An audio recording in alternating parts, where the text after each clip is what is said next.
गोपिका जीवनस्मरणं जानकीकान्तस्मरणं नमः पार्वतीपतये। बोल पंडरीनाथ महाराज की, सद्गुरुनाथ महाराज की, सद्गुरु प्रेमिकेंद्र महाराज की, सद्गुरु विठलदास महाराज की, समस्त साधु मंडली की, आंजनेय मूर्ति की। नमो नमः सद्गुरुभ्यो नमो नमः। नमो नमः सद्गुरुभ्यो नमो नमः। कृष्णाय वासुदेवाय देवकीनन्दनाय च नन्दगोपकुमाराय गोविन्दाय नमो नमः। नमः पङ्कजनाभाय नमः पङ्कजमालिने नमः पङ्कजनेत्राय नमस्ते पङ्कजाङ्घ्रये। श्रीरामस्य कथाप्रसङ्गसमये वल्मीकजन्मास्वयं श्रीकृष्णामृतगानवर्षसमये मय्यासखिः सोऽभवत्। श्रीपुण्यप्रदभारतप्रवचने व्यासेन तुल्यो गुरुः। स्कान्दे स्कन्दसमान एव स बभो योऽनन्तरामो यतिः। हरे रामेति कृष्णेति नाम संकीर्तनं सदा लोकक्षेमाय कुर्वन्तं प्रेमिकं सद्गुरुं भजे। ज्ञानवैराग्यसम्पूर्णं प्रेमभक्तिरसप्रदं श्रीगुरुं तं मम प्रेष्ठं विठ्ठलदासं भजेऽहं। दूरीकृतसीतार्तिः प्रकटीकृतरामवैभवस्फूर्तिः दारितदशमुखकीर्तिः पुरतो मम भातु हनुमतो मूर्तिः। பகவானுடைய புள்ள பிரம்மா, பிரம்மாவோட புள்ள மரீச்சி, மரீச்சியோட புள்ள காஷ்யபர், காஷ்யபரோட புள்ள விவஸ்வான். விவஸ்வான்னா யாருன்னா சூரியன். அந்த சூரியபுத்திரன் யாருன்னா வைவஸ்வதன். அதுதான் இப்ப நடக்கிற மன்வந்தரம். இந்த மன்வந்தரத்துக்கு அதிபதி. பொதுவா 1 2 3 4 5 6 இப்ப 7வது மன்வந்தரம். நீங்க சங்கல்பம் பண்ணும்போதெல்லாம் தெரியும். அதீதே சப்தமே வைவஸ்வத மன்வந்தரே அஷ்டாவிம்சதமேன்னு இந்த சாணம் பண்ணும்போது வாத்தியார் பண்ணி வைப்பார். வைவஸ்வத மன்வந்தரம்னு இதுக்கு பேரு.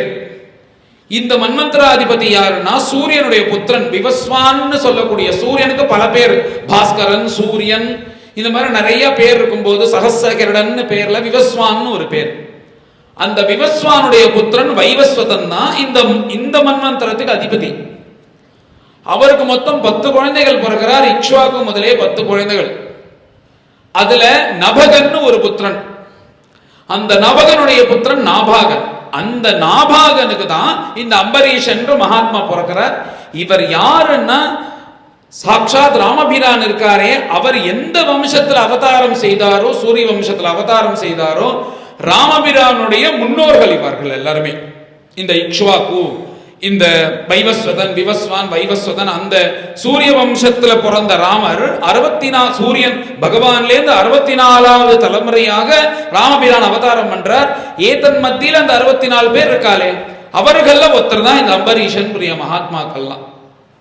இவர்கள் எப்படி இருப்பானா, சைஷவேப்யஸ்த வித்யானாம் யௌவனே விஷயைஷினாம் வார்த்தகே முனிவிருத்தீனாம் யோகேனாம் தே தனுத்யஜாம். சைஷவேப்யஸ்த வித்யானாம், சின்னப்ப பார்த்தா அவர்களுக்கு படிப்பு தான், வேற எதுலையும் கான்சென்ட்ரேட் கிடையாது. இப்ப சாதாரணமா ஒரு பெரிய பணக்காரன் ஒருத்தர் இருக்கான்னா அவன் என்ன பண்றான், வீட்டுக்குள்ளேயே ஒரு ஸ்கூலை ஏற்படுத்தி 10 குழந்தைகளை வச்சு வாத்தியார் அவர் வச்சு வீட்டுல படிக்க வைக்கிறான். இப்ப லௌகீகமா இருக்கிறது அப்படின்னு நடக்கிறது. ஆனா இவன் பூமண்டலத்தை பரிபாலனை பண்ணக்கூடிய சக்கரவர்த்திகள் என்ன பண்ணுவான்னா, தன் குழந்தைய வசிஷ்டருடைய ஆசிரத்துக்கு அமைச்சு விட்டுருவான். அங்க போயிட்டு அவர்கிட்ட எல்லாம் கத்துக்கணும், வேதங்கள் கத்துக்கணும், வில்வித்தை கத்துக்கணும், எல்லாம் அவர் சொல்லி தருவார். அங்க போய் அவருக்கு பணிவிடை செய்யணும், அவர் மாட்டை குளிப்பாட்டணும், அவர் வீட்டில் இருக்கிற அத்தனை காரியங்களும் அவர் சொல்றதெல்லாம் செய்யணும். அப்படி பால்யம் முழுக்க எப்படின்னா படிப்பு தான் முக்கியம். சைஷவேப்யஸ்த வித்யானாம், அதுக்கப்புறம் யௌவனே விஷயைஷினாம், யௌவனம் வந்துட்டா மேல கல்யாணம், ராஜ்ய பரிபாலனம், சௌக்கியமா இருக்கிறது. வார்த்தகே முனிவிருத்தீனாம், உன் பையனுக்கு ராஜ்ய பரிபாலனம் பண்ணக்கூடிய அருகதை வந்துருத்தே ஆனால் அப்படியே விட்டுட்டு எல்லாம் காட்டுக்கு கிளம்பிடுவார்கள் தபஸ் பண்றதுக்கு. வார்த்தகே முனிவிருத்தீனாம், ஏன்னா நம்மளுக்கு வயசாக வயசாக தான் பற்று ஜாஸ்தி ஆகிட்டே இருக்கு. நம்ம இன்னும் சௌக்கியமா இருக்கணும், வயசானா என்ன பண்றதுன்னு பணத்தை சேர்த்து வச்சுக்கிறோம், ஏதாவது வியாதி வந்துருச்சுன்னா என்ன பண்றது, அதெல்லாம் செலவு பண்றதுக்கு நம்மளுக்கு பணம் வேணும் இல்லைன்னு இப்படி நம்ம சேர்த்துட்டே இருக்கோம். ஆனா இவர்கள் எப்படி இந்த தீர புருஷர்கள் எல்லாத்தையும் விட்டுட்டு காட்டுக்கு போய் தபஸ் பண்ணி பகவான் அடையணும்ன்ற அந்த ஒரு வேட்கை இருக்கிறதுனால அந்த குழந்தைக்கு எப்ப ராஜ்ய பரிபாலனம் பண்ணக்கூடிய அருகதை வந்துருத்தோ அவனை சிம்மாசனத்தில் உட்காந்து வச்சிருவார்கள். இதுக்கப்புறம் நம்மளுக்கு எந்த பொறுப்பும் இல்லைன்னு உட்காந்து டிஃபன் சாப்பிட்டு உட்காந்துருக்க மாட்டான். வார்த்தகே முனிவிருத்தீனாம், அப்படியே காட்டுக்கு கிளம்பிடுவார். காட்டுக்கு கிளம்பி அங்க போய் அப்படியே காட்டிலேயே உட்கார்ந்துட்டு அங்க போயிட்டு வீணா போடுவாளான்னா யோகேனான் தே தனுத்யஜாம், அஷ்டாங்க யோகத்தை அபியாசம் பண்ணி இந்த சரீரத்தையும் ஆத்மாவையும் பிரிச்சு ஆத்மாவும் 2 ரூபா கடந்துருவான். யோகேனான் தே தனுத்யஜாம், ஏன்னா சாட்சாத் பிரம்மனிஷ்டர் சுகாச்சாரியார் அவர் ஒரு வம்சத்தை வர்ணிக்கணும்னா இப்படி இருந்தா தானே வர்ணிப்பார். சாதாரணமா இருக்கிறவன் ஒரு ராஜாவை வர்ணிக்கிறதுக்கு அவர் என்ன சாதாரணமான ஒரு கவியா? சாட்சாத் பிரம்மனிஷ்டனா இருக்கும்போது ஒரு வம்சத்தை பத்தி பேசுறாருன்னா அந்த வம்சம் அப்படி இருக்குமா? அப்பேற்பட்ட வம்சம் அது. அதுல நபகனுடைய புத்திரன் நாபாகன். இந்த நாபாகனுக்கு அம்பரீஷன் ஒருத்தர் பிறகுறார். இவர் எப்படி சொல்றாருன்னா நவமஸ்கந்த ஆரம்பத்திலே இன்னாருடைய புத்திரன் இவர், இன்னாருடைய புத்திரன் இவர், இவர் ராஜ்ய பரிபாலனம் பண்ணார், இவர் பரிபாலனம் பண்ணும்போது இந்தந்த கஷ்டங்கள் வந்தது, இந்த சாபம் வந்தது, இவர்கள் இப்படி சரி பண்ணிட்டார்கள்னு சொல்லிட்டு வரும்போது இவர்களுக்கு எல்லாருமே குரு யாருன்னா இந்த வைவஸ்வதன்னு சொன்னனே சூரிய புத்திரன், அவர்லேந்து ஆரம்பிச்சு வசிஷ்டர் பிரம்மரிஷி தான் இவருக்கு குருவா இருந்துட்டு வர. 64 தலைமுறையா குருவா இருந்துட்டு வர. அவர் ஏன் குருவா இருந்துட்டு வர்றார்னா 64வது தலைமுறையா ராமபிரானே அவதாரம் பண்ண போறாருன்னு தெரியும். அப்படி அவதாரம் பண்ணிட்டாருன்னா கடைசியா அவர் அவதாரம் பண்ணதுக்கு அப்புறம் நான் உங்களுக்கு உங்க வீட்டு வாத்தியாரா இருக்கேன்னா ஒத்துக்க மாட்டா யாரும். முதல்லேருந்தே இருக்கிறவாள தானே கூப்பிடுவார். புதுசா நான் சேர்ந்துக்கிறேன்னா யாரும் ஒத்துக்க மாட்டாளோ. அந்த ராமபிரானுக்கு பட்டாபிஷேகம் பண்ணி வைக்கணும்ன்றதுக்காக 64 தலைமுறையா வாத்தியாரா இருந்துட்டு இருக்காரு வசிஷ்டர். இப்படி இருந்துருக்கும் போது அந்த அம்பரீஷனுடைய கதை வந்தது. சுருக்கமா என்ன சொல்றாருன்னா நாபாகாதம்பரீஷோ பூத் மகாபாகவதः கிருதி நாஸ்பிருஷத் பிரம்மசாபோபி யம்னஹா பிரதிஹதः குசித்.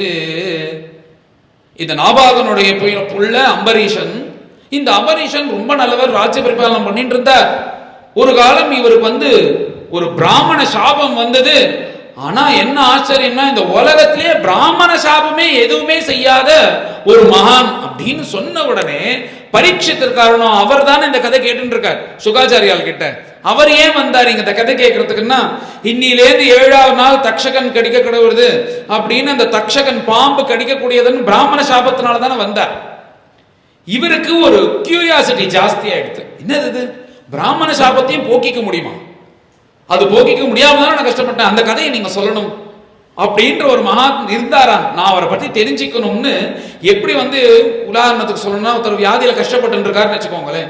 இந்த வியாதிக்கு மருந்தே கிடையாது அப்படின்னு சொன்ன உடனே திடீர்னு பார்த்தா இங்கேருந்தோ ஒருத்தர் இல்ல 2 வருஷம் முன்னாடி நான் அதுல கஷ்டப்பட்டு இருந்தேன், இதெல்லாம் செஞ்ச சரியாயிடுது அப்படின்னு நம்மளுக்கு எப்படி இருக்கும்? அப்ப இதுக்கு வழியே இல்லைன்னு சொல்லும் போது ஒருத்தர் சரி பண்ணிட்டு இருக்காருன்னா அது தெரிஞ்சுக்கணும்னு ஆசைப்படுவோம். அந்த மாதிரி ஆசைப்படுறாராம் பரீட்சித்து. பகவன் ஸ்ரோதுமிச்சாமி ராஜருஷேகே தஸ்ய தீமதஹ. அப்படி ஒரு சாபத்திலேருந்து அவர் தப்பிச்சுட்டானா அந்த கதையை எனக்கு சொல்லி ஆகணும் நீங்க அப்படின்னு கேட்ட உடனே அப்பா ரொம்ப சந்தோஷம். பரம பாகவதோத்தன் அவன் யாருன்றத சொல்றேன். அம்பரீஷோ மகாபாகः சப்தத்வீபவதீம் மஹீம் அவ்யயாம் ச ஸ்ரயம் லப்த்வா விபவம் ச அதுலம் புவி. அம்பரீஷன்னா யாரோ ஒரு சின்ன நாட்டுக்கு ராஜா கிடையாது. சப்தத்வீபவதீம் மஹீம், இந்த பூமண்டலத்துல இந்த பூமியில எங்கெல்லாம் சூரிய உதயம் ஆறுதோ, எந்த இடத்துல எல்லாம் சூரியன் உதிக்கிறானோ அது முழுக்க அவ ராஜ்யம் தான். அப்படின்னா பாத்துக்கோங்க, சூரியன் இல்லாத இடம் எது? பூமி முழுக்க தானே சூரியன் படுறது. ஒன்னு நம்மளுக்கு இப்ப ராத்திரினா அமெரிக்கால பகல், அமெரிக்கால ராத்திரினா நம்மளுக்கு பகல். சூரிய உதயமானது அந்த 24 மணி நேரத்துல எல்லா இடத்துலையும் போயிட்டு தான் இருக்கு. சூரியன் வெளிச்சம் இருந்துதான் இருக்கு. சூரியன் வெளிச்சம் எங்கெங்கெல்லாம் படுறதோ அது முழுக்க இவருடைய தான் பூமியில. அப்படி ஒரு ராஜா. இப்படி இருக்கிறவர் சாதாரண ஒரு இந்த திண்டுக்கல்லே ஒரு பெரிய பணக்காரன்னா அவர் கதைக்கு வருவார். இங்க அவர் ஒரு கூப்பிடணும், 6 மாசம் முன்னாடில இருந்தே பத்திரிக்கை வச்சு வாங்க வாங்க வாங்க. யார் சொல்றாரு, இன்னார் சொல்றாரா, இன்னார் சொன்னா இவ்வளவு கூட்டம் வருமா, எப்படி சொல்வார், அவர் ஒரு என்கொயரி போடுவார். போயிட்டு எனக்கு சமையல்லாம் இல்லை, நான் ஒரு 10 நிமிஷம் இருந்துட்டு வருவேன் அப்படின்னு ஒரு அப்பாயின்மெண்ட் மாதிரி கொடுப்பார். அப்புறம் அவர் வரும்போது எல்லாரும் சித்தமா இருக்கணும். அவர் கூடும்போது எந்த இடத்துல இருக்காது, வண்டியை நிறுத்த இதான் நகத்துன்னு லௌகீகமா நம்ம இத்தனை விஷயத்த நம்ம சரி பண்ணிக்கணும் ஒரு சாதாரண ஒரு பணக்காரனை வர வைக்கிறதுக்கு. ஆனா இவர் யாருன்னா இந்த பூமண்டலத்தை பரிபாலனம் பண்ணக்கூடிய ராஜா. அவர் எப்படி இருக்கார், அவருடைய மனோபாவம் எப்படி இருக்குன்னு சொல்றார். வாசுதேவே பகவதி தத் பக்தேஷு ச சாதுஷு பிராப்தோ பாவம் பரம் விஸ்வம் ஏனேதம் லோஷ்டவத் ஸ்மிருதம். இத்தனை ஸ்ரீயம், இத்தனை பணம் இருக்கும். பணம் இருக்க இருக்க இருக்கதானே நம்மள அறியாம திமிரு வந்துடும். பணம் இருந்தா திமிரு வராம எப்படி இருக்கும்? அந்த தன மதம் அது இருக்கதானே இருக்கும். இவர் இப்பேற்பட்ட ராஜா இவர் எப்படி நினைக்கிறார்னா, மகான்கள் எல்லாம் தான் சொன்னனே அதுல பட்டும் படாததுமா தான் வாழ்ந்துட்டு இருப்பான். ஏன்னா இத்தனை பணமும் ஒரு நாளைக்கு போயிடும்ன்றது அவளுக்கு தெரியும். எதுவுமே சாஸ்வதம் கிடையாதுன்னு இந்த உலகத்துல. கடவுளை தவிர ஏதாவது இருக்க போறதோ அவர் ஒருத்தர் தான். நேத்திக்கும் இருந்தார், இன்னைக்கும் இருந்தார், நாளைக்கும் இருக்க போறார். பாக்கி எதுவுமே இருக்காது. ஒண்ணு அந்த பணத்தை விட்டு நீ போகணும், அது நடக்கும். அப்படி இல்லையா ஆனால் ஒன்னை விட்டு அந்த பணம் போயிடும். இது ரெண்டுத்துல ஏதாவது ஒரு நடக்க தான் செய்யுமே தவிர நீ இப்படியே இந்த உலகம் இருக்கிற பரியந்தம் இந்த சௌக்கியத்தோட இருந்த முடியாதுன்ற அந்த எண்ணம் அனுபவத்துல அவங்களுக்கு இருக்கிறதுனால இந்த இத்தனை பணமும் இத்தனை இந்த செல்வத்தையும் எப்படி நினைக்கிறார்னா லோஷ்டவத் ஸ்மிருதம், மண்ணாங்கட்டி போல நினைக்கிறார். ஒரு மண்ணாங்கட்டியை நம்ம வச்சுட்டு இருந்தோன்னா என்கிட்ட 1000 மண்ணாங்கட்டி இருக்குன்னு யாரோ பெருமையா சொல்லிக்க முடியுமா? அந்த ஒரு மனப்பான்மையில நினைக்கிறாரா இது எதுவுமே சாஸ்வதம் கிடையாது. இப்பேற்பட்ட ராஜாவா இருக்கிறவர் எப்படி இருக்காருன்னு பாருங்க. சவை மனஹா கிருஷ்ண பதாரவிந்தயோஹோ. இந்த உலகம், இந்த சரீரம், இந்த நம்ம உடம்பானது 5 இந்திரியங்கள், 5 ஞான இந்திரியங்கள் பேரு. அது எப்படின்னா கண்ணு, மூக்கு, நாக்கு, காது, தோல். இதுக்கு ஞான இந்திரியங்கள்னு பேரு. இவைகள் எல்லாம் உணரக்கூடியவை. இந்த 5 ஞான இந்திரியங்களும் கட்டளை இட்டா செய்யறதுக்கு 5 இந்திரியங்கள் இருக்கு. வேலை செய்யறதுக்காக உள்ளது. ஒரு கம்பெனி மாதிரி தான். டாப் லெவல்ல இருக்கிறவன் எல்லாம் என்ன பண்ணுவான், மூளையை விட்டு தான் வேலை செய்வான். இதை பண்ணு அதை பண்ணுன்னு. கீழே இருக்கிற ஆட்கள்லாம் மூளைக்கு வேலை கிடையாது, அவன் யோசிக்கவே முடியாது, அவர் சொன்னதை செய்யணும். அதே போலதான் நம்ம உடம்பும். இந்த பஞ்ச இந்திரியங்கள் எதுன்னா இந்த கண்ணு, மூக்கு, நாக்கு, காது, தோல் சுப்பீரியர் பவர்ல இருக்கிற மாதிரி. இது என்ன சொல்றதோ கேட்கணும். கண்ணு பார்க்கும், ஏ பாத்தியா அங்க கதைக்கு போ அப்படின்னு கால் கிட்ட சொல்லும், உடனே கால் வரும். அதை பாத்தியா எது அப்படின்னு கை கிட்ட சொல்லும், கை உடனே வேலை செய்யும். அப்புறம் நீ கீழே குனி அப்படின்னு தலை கிட்ட சொல்லும், தலை குனியும். இந்த மாதிரி ஒவ்வொன்று இந்த மாதிரி 5 ஞானேந்திரியங்கள், 5 கர்மேந்திரியங்கள். இது இருக்கா? இதுக்கும் மேல சிஇஓ சேர்மன் மாதிரி ஒருத்தர் இருக்கார். அவர் சொல்றதுதான் எல்லாரும் கேட்டாலும் அது எதுன்னா அதான் மனசு. அந்த மனசு தான் பவரை கொடுத்து எல்லாத்தையும் இயக்க வைக்கிறது. நம்ம உடம்பே ஒரு கம்பெனி மாதிரி தான். இப்படி இயங்கும் போது அவர் எப்படி இருக்காருன்னா சர்வம் கிருஷ்ணார்ப்பணம் பண்ணிட்டார். அவருக்கு இப்ப பொதுவா நம்ம இருக்கோம்னா நம்மளுக்கு எல்லாமே தெரியுது, விட்டுட்டு தான் நம்ம கதைக்கு வரும். இப்போ ஒரு சினிமா பாட்டு இருக்குன்னா அது கேட்க தான் கேட்கறது. சினிமா பாட்டு கேட்க கூடாது, கதைக்கு போகணும்னு தான் நம்ம கிளம்பி வந்திருக்கோம். இதுதான் சாதாரணமா இருக்கிறது. அவருக்கு எப்படின்னா அந்த காதுக்கு இந்த கதையை தவிர எதுவுமே தெரியாதான், அப்படி வாழறார் அவர். எப்படி இருக்காருன்னா சவை மனஹா கிருஷ்ண பதாரவிந்தயோஹோ. அவருடைய மனதானது எப்படி இருக்குன்னா எப்ப பார்த்தாலும் பகவத் தியானத்துல தான் இருக்கு. என்ன சாஸ்திரம், எல்லா சாஸ்திரமும் கடைசியா ஒரு டிக்ளரேஷன் ஸ்லோகம் மாதிரி ஒன்னு சொல்றது. கடைசியா ஆலோட்டிய சர்வசாஸ்திராணி விசாரியஜ புனః புனः இதம் ஏகம் சுனிஷ்பன்னம் தேயோ நாராயண சதா. இத்தனை நல்ல காரியங்களும் எதுக்கு தெரியுமோ, நீ அனவரதமும் உன் மனதில் கடவுளை தியானம் பண்றதுக்கு தான் இத்தனை நல்ல காரியங்களும். இது உனக்கு கிடைச்சிட்டே ஆனால் நீ எந்த நல்ல காரியமும் பண்ண தேவையில்லை. நீ பண்றது இப்ப பூஜை பண்றதோ, கோவிலுக்கு போறதோ, மற்ற சத்சங்கத்துக்கு போறதோ, பஜனை பண்றதோ, கதை கேட்கறதோ எல்லாம் எதுக்குன்னா உன் அனவரதமும் மனதில் பகவான தியானம் பண்ணணும். அந்த சாமர்த்தியம் உனக்கு எதிர்த்துனா நீ எதுவுமே பண்ண வேண்டாம். அது நம்மளுக்கு முடியறதோ கதைக்கு வந்தாதானே இந்த 2 மணி நேரம் கடவுளை நினைக்க முடியாது. இல்லைன்னா நம்ம லௌகிகமா பிடிச்சி இழுக்கிறதோனும். இது நம்மளுடைய நிலை. அவர் எப்படி இருக்காருன்னா கிருஷ்ண பதார விந்தையோஹோ, அவர் மனசுக்கு பகவானுடைய திருவடி தவிர வேற எதுவுமே தெரியாதான். வச்சாம்சி வைகுண்ட குணானுவர்ணனே, இந்த வாயை வச்சுட்டான் அந்த உலகத்தையே ஆள்றா. எல்லாரும் கண்டதை பேசி அதை பேசி இதை பேசி இவனுக்கும் அவனுக்கும் கூழி சொல்லி வம்பு முட்டி இங்க இருக்கிற விஷயத்த யார்ட்டையும் சொல்லாதறான்னா உடனே போனை பண்ணி அங்க இருக்கிற விஷயத்த எல்லாத்தையும் சொல்லி குழப்பத்தை உண்டு பண்ணி, இந்த வாய் தானே இது இந்த பேசுறதுன்றது எவ்வளவு அருமையான விஷயம். இத சரியான இடத்துல சரியாக உபயோகப்படுத்துற பர்சன்டேஜ் பார்த்தா ரொம்ப கம்மி. தேவையில்லாம பேசுறதுதான் ஜாஸ்தி. யோசிச்சு பார்த்தானே தெரியும் உங்களுக்கு. யோசிச்சு பார்த்தீங்களா? இவர் எப்படி இருக்காருன்னா வச்சாம்சி வைகுண்ட குணானுவர்ணனே, அவருடைய வாய்க்கு வம்பு பேசவே தெரியாது. அவருக்கு என்னன்னா நாமம் சொல்லுவார், கதை சொல்லுவார், பாடுவார். இதுதான் அவர் வாய்க்கு தெரியவே தெரியும், வேற எதுவுமே தெரியாது. கரோ ஹரேஹே மந்திர மார்ஜனாதிஷு, கை என்ன நம்ம கையை வச்சு நம்ம என்னென்னலாம் பண்ணிட்டு இருக்கோம் உலகத்துல. நல்ல காரியங்களும் பண்ணோம், கெட்ட காரியங்களும் பண்ணோம், யாருக்கு என்ன தோன்றதோ பண்ணிட்டு இருக்கோம். ஆனா அவர் எப்படின்னா கரோ ஹரேஹே மந்திர மார்ஜனாதிஷு, கோவிலுக்கு போயிட்டு என்ன பண்ணுவார்னா ராஜா தானே. இப்ப ராஜா ஒரு கோவிலுக்கு வரான்னா முன்னாடியே கடவுளுக்கு முன்னாடி ஒரு சீட்டெல்லாம் போட்டு வச்சுட்டு ராஜாவை போய் மரியாதை இல்லாம நடத்த முடியுமா? எல்லா ஏற்பாடுகளும் நடக்கிற போது இவர் எப்படி இருக்காருன்னா நேரா போய் அங்க ஒரு ஓரமா ஒரு தொடப்ப கட்ட இருக்கான், அதை எடுத்துட்டு பெருக்கிறாராம் சுவாமி சந்நிதிய. கரோ ஹரேஹே மந்திர மார்ஜனாதிஷு, பெரிய காரியம் சின்ன காரியம் பண்ணவே மாட்டார். அவர் கைக்கு பகவத் சேவை தவிர வேற எதுவுமே தெரியாது. ஸ்ருதிம் சகார அச்சுத சத்கதோதயே, காதுக்கு என்னன்னா கண்டத வம்பு கேட்கறதோ பாக்கி இத்தியாதிகள் துஸ்சங்கம் கேட்கறதோ நம்ம நன்னா இருப்போம். இது மாதிரி கதை ஏதாவது பஜனை ஏதாவது ஆரம்பிச்சிட்டோம்னா தூக்கம் வந்துடும். ஆனா அங்க ஏதோ ஒரு வம்பு பேசிட்டு இருக்கான், அங்க அது நடக்க போறது இது நடக்க போறதுன்னா டபக்குன்னு முடிச்சுட்டுருவோம். என்னமோ பேசுறான் என்னன்றோம். என்ன வம்புல அவ்வளவு ருச்சி நம்மளுக்கு அது தெரிஞ்சுக்கணும்னு. ஸ்ருதிம் சகார அச்சுத சத்கதோதயே, ஆனா இவருக்கு எப்படின்னா இவர் காதுகளுக்கு இந்த நாமங்களோ கதைகளோ தான் கேட்க தெரியுமா, வம்பு கேட்டதே இல்லை. அதனால அது எப்படி இருக்குன்னு தெரியாது. முகுந்த லிங்காலய தரிசனே திஷோ, கண்கள் இருக்கு அடுத்தது. இது எப்படின்னா கோவில்களுக்கு போய் பகவானை பார்க்கறது தவிர வேற எதுவுமே தெரியாது இந்த கண்களுக்கு. தத்பிருத்யகாத்ர ஸ்பர்ஷிங்க சங்கமம், யாரோ பகவதால் பாகவதாலாம் வந்தான்னா போய் கட்டின்றுவார். வந்தேலே நீங்க வந்தேலே ரொம்ப சந்தோஷம், எனக்கு இன்னைக்கு புருஷ சரித்திரம் சொல்லுங்களேன், இன்னைக்கு பிரகலாத சரித்திரம் சொல்லுங்களேன், இன்னைக்கு துருவ சரித்திரம் சொல்லுங்களேன், எல்லாரும் கேட்போம்னு இப்படி அவரை கட்டி இந்த சரீரத்துக்கு அவரை கட்டிக்கிறது அந்த சுகம் மாத்திரம் தான் தெரியும், பாக்கி எந்த லௌகிக சுகமும் தெரியாது. கிரானம் ச தத்பாத சரோஜ சௌபகம், மூக்குன்னா மூக்கு படுத்துற பாடு இருக்கு பாருங்க. நம்ம நினைக்கிறோம் மூக்க கொஞ்சம் கடைசியா தான் வச்சிருப்போம் அந்த வாசனைய.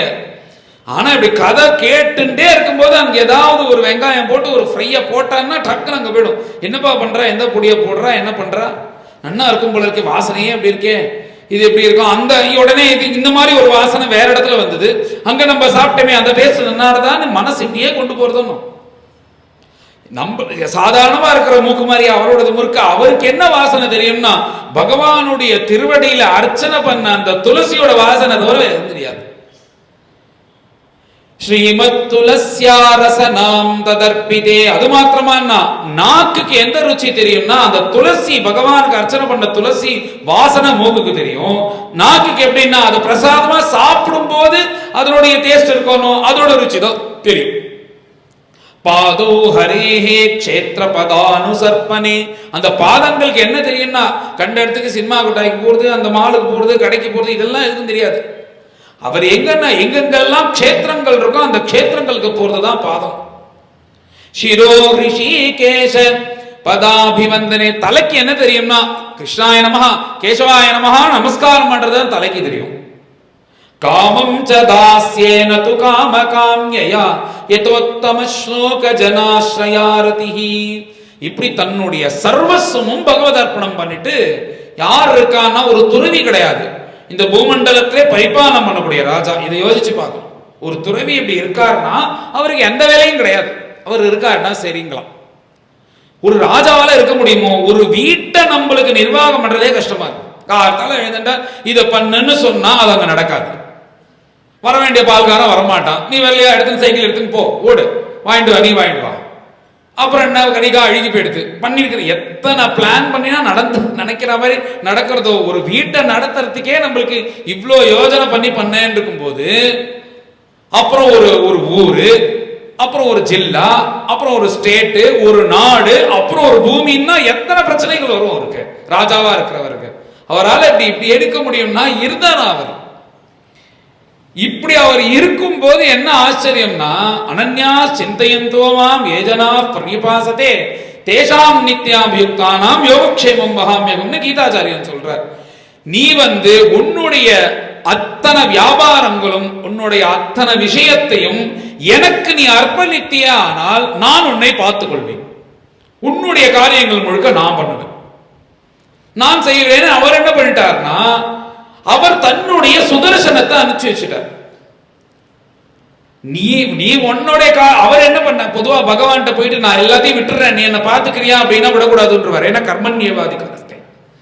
நீ உன்ன கூட உன் கடமையை செஞ்சுதான் ஆகணும்.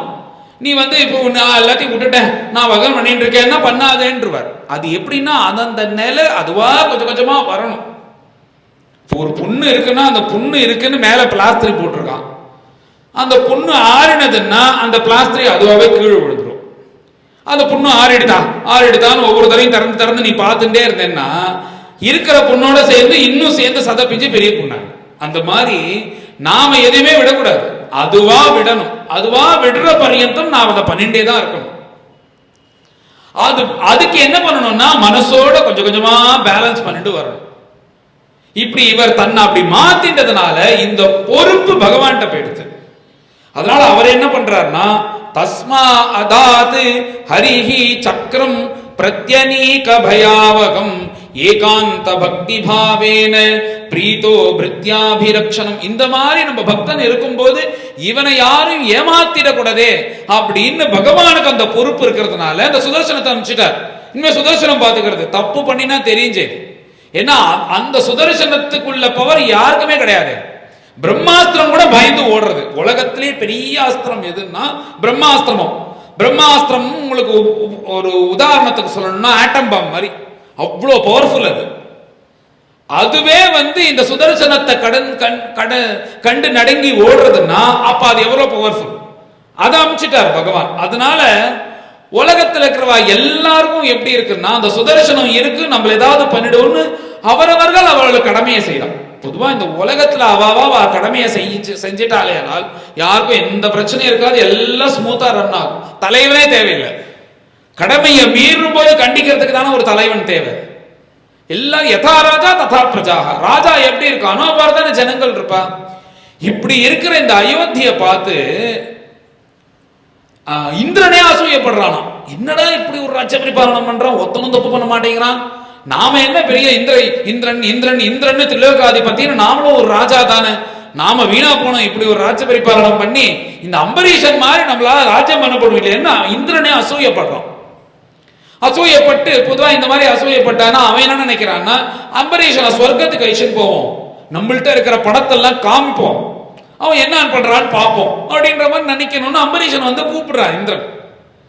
அவர் தன்னுடைய விமானத்தில் அழைச்சன் அம்பரீஷனை கூப்பிட்டா அம்பரீஷன் சொல்லிட்டார், எனக்கு நிறைய பகவத் கைங்கரியம் இருக்கு, எனக்கு காத்தால எழுந்துட்டேன்னா கோவில பெருக்கி கூட்டணும், நான் அடுத்து நிறைய பாகவதாலாம் வருவா, அவள்கிட்ட சத்சங்கம் கேட்கணும், இத்தர கைங்கரியங்கள்லாம் இருக்கு, கதை கேட்கணும், இப்படி சத்சங்கமா இருக்கிற சொர்க்கத்துக்கு நான் என்ன பண்ண போறேன், அங்க என்ன நீ உட்காந்துருப்ப, ரொம்ப ஒரு சிமேனக்கு எல்லாம் ஆடின்னு இருப்ப, இந்த சௌக்கியம் எல்லாம் எனக்கு தேவையில்லை, எனக்கு இதே போதும், இதுதான் பரமானந்தம்னு வரமாட்டேன்ட்டார்.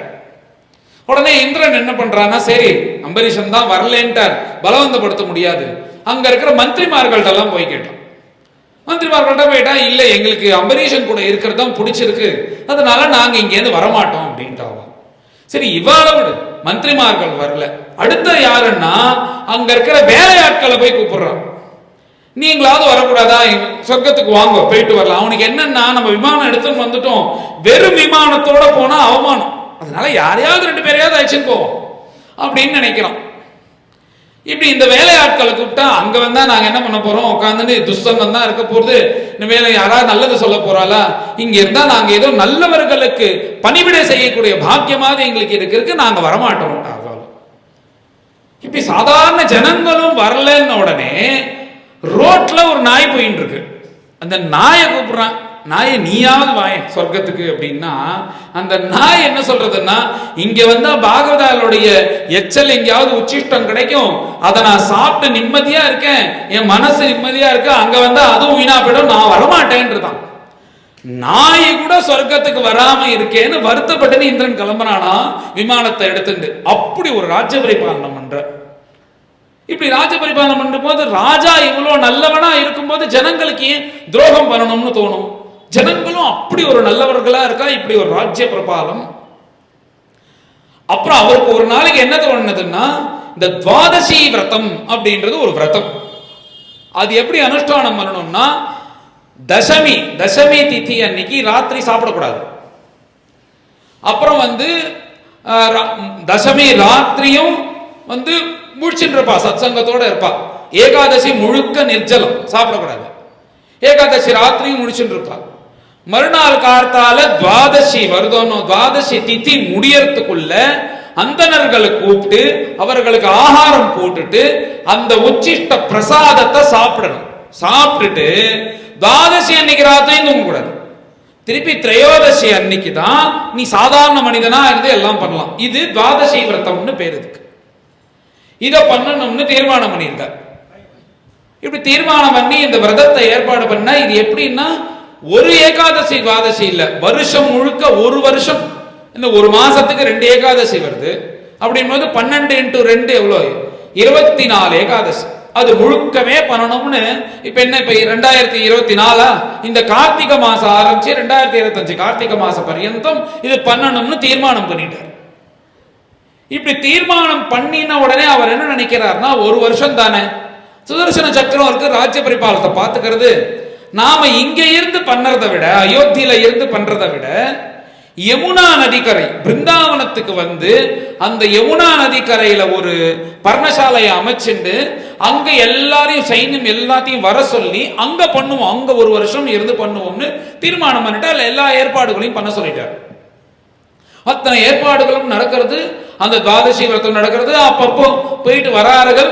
அந்த காலம் போது ரொம்ப ஸ்ரத்தையா இருக்கார். இந்த மாதிரி 23 ஏகாதசி முடிஞ்சிருது. விரதாந்தே கார்த்திகே மாசி திரிராத்திரம் சமுபேஷிதஹ யுக்தஹ சாம்வத்சரம் வீரஹ ததார துவாதசி விரதம்.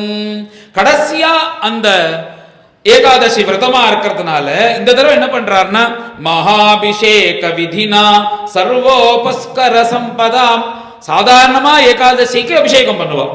பொதுவா எல்லா பெருமாள் கோயில்களும் ஏகாதசி அபிஷேகம் உண்டு. ஏகாதசி உயர்ந்தது பெருமாளுக்கு, பிரதோஷம் பரமேஸ்வரனுக்கு உயர்ந்தது. இது எல்லா ஏகாதசியும் அபிஷேகம் பண்ணாலும் இது கடைசி ஏகாதசியா இருக்கிறதுனால 1000 லிட்டர் பால் 1000 லிட்டர் தயிர்னு மகாபிஷேகத்துக்கு ஏற்பாடு பண்ணிட்டார். அப்படி ஒரு விமர்சையா எல்லாம் ஆயிரக்கணக்கான லிட்டர்கள் பால், தயிர், மற்ற திரவியங்கள், பஞ்சாமிர்தம், திரவியப்பொடி, சந்தனம், இளநீர் எல்லாமே இப்படி ஒரு அபிஷேகம் நடக்கிறது. அபிஷிச்ய அம்பரா கல்பைஹி கந்தமால்ய அர்ஹணாதிபிஹி. இப்படி ஒரு விமர்சையான அபிஷேகம் எல்லாம் நடக்கிறது ஏகாதசி அன்னைக்கு. அதுக்கும் மேல தானம் கொடுக்கணும். தானம் கொடுக்கிறது உயர்ந்த விஷயம். ஏன்னா நம்ம தானம் கொடுக்க நம்மளுடைய பாவம் நசிக்கும். இன்னைக்கு என்ன தானம்னே சொல்லியிருக்கு. அதுக்கே ஒரு சாஸ்திரமே இருக்கு. அந்த மகாபாரதத்துல ஒரு பர்வமே இருக்கு. இன்ன தானம் கொடுத்தேன்னா இன்ன வியாதி நீங்கும், இன்ன இது பண்ணினேன்னா இந்த வியாதி நீங்கும்னு தானத்துக்குனே ஒரு சாஸ்திரம் இருக்கு. அதுல ரொம்ப வசதியானது எதுன்னா கோதானம், பசுதானம் பண்றது ரொம்ப வசதி. சாதாரணமா ஒரு மனுஷன் தான் உயிரோட இருக்கும் போது ஒரு கோதானம் பண்ணிக்கணும். காலமானதுக்கு அப்புறம் 2 கோதானம் பண்ணுவோம். மொத்தம் 3 கோதானம் பண்ணிக்கணும் தான் உயிரோட இருக்கும் போது. இது எல்லாருமே பண்ணிக்க வேண்டிய விஷயம். இவர் சக்கரவர்த்தியா இருக்கிறதுனால இவருக்கு என்ன கவலை? இவர் எப்படி கோதானம் பண்றார்? சாதாரணமா உலகத்துல இருக்கிற கோதானம் என்ன பண்ணுவா? மாட்டை கொண்டு கட்டுவா. அந்த மாட்டினுடைய விலை என்னமோ அவர்கிட்ட கொடுத்துட்டு அதை வாங்கி அப்புறம் இந்த ஒரு அந்தனரை கூப்பிட்டு இதை உங்களுக்கு தானம் பண்றேன், தானம் கரிஷே அப்படின்னு கையில கொடுத்துருவான். ஒரு ஒரு 20-25 நிமிஷம் பூஜை நடக்கும். இதான நடக்கும். இவர் என்ன பண்றாருன்னா, இப்படி நம்ம பண்ணக்கூடாது. சாஸ்திரத்துல சொல்லியிருக்கு என்ன பண்ணணும்னா, ஒரு பசுமாடு அயச்சன் வந்து அந்த குழம்பு இருக்கணும், இந்த பசுமாட்டினுடைய குழம்புல அந்த குழம்பு கீழே படாதபடிக்கு ஒரு ஷூ மாதிரி போட்டு விடணும். அது வெள்ளிலேயே செய்யணுமா? அது வெள்ளிலேயே ஒரு ஷூ மாதிரி பண்ணி அந்த பசுமாட்டுக்கு போட்டு விடணும். அது எப்படின்னா, அந்த குழம்புக்கு மேல வெள்ளி இருக்கும், அது வெள்ளியில இருக்கணும். அப்புறம் பசுமாட்டினுடைய கொம்பு இருக்கணும், அந்த கொம்புக்கு மேல ஒரு கொப்பி போடுறாரா, 2 கொப்பி. அது எப்படின்னா, அது தங்கத்திலே செஞ்ச கொப்பி. அது பசுமாட்டுக்கு போட்டு விட்டு நல்ல உயர்ந்த பட்டு அது எடுத்து அந்த பசுமாட்டுக்கு போட்டு விட்டு உயர்ந்த ஹாரத்தை போட்டு தானம் பண்ற. இது மாத்திரமானா, அந்த பசுமாட்டுக்கு ஒரு வருஷத்துக்கு என்ன தேவையோ அந்த தானியங்களோ தீவனமோ அதையும் சேர்த்து கொடுக்கிற. இந்த மாதிரி ஒரு பசுமாடு பண்ணணும்னா எவ்வளவு செலவாகும்? நம்மளால சாதாரணமா இருக்கிறாள் முடியுமோ? பெரிய தனவான் பணக்காரன் வேணா ஒரு பசுமாடை பண்ண முடியும். இப்படி ஒருத்தர் பண்ணார் நம்ம கோசாலைக்கு. உங்களுக்கு எல்லாருக்குமே தெரிஞ்சிருக்கும், நம்ம கோசாலையில ஆயிரக்கணக்கு 1000 பசுமாடு இருக்கு கோவிந்தபுரத்துல. எல்லாரும் அந்த பக்கம் வந்தா அவசியம் தரிசனம் பண்ணணும். ஏன்னா 1000 பசுமாடு எங்க இருக்குன்னா, கும்பகோணத்திலேருந்து மாயவரம் போற வழியில, கும்பகோணத்திலேருந்து 12வது கிலோமீட்டர்ல கோவிந்தபுரம்னு ஒரு ஊர் இருக்கு. அங்கதான் நம்ம விட்டல் ருக்மிணி சம்ஸ்தான் இருக்கு.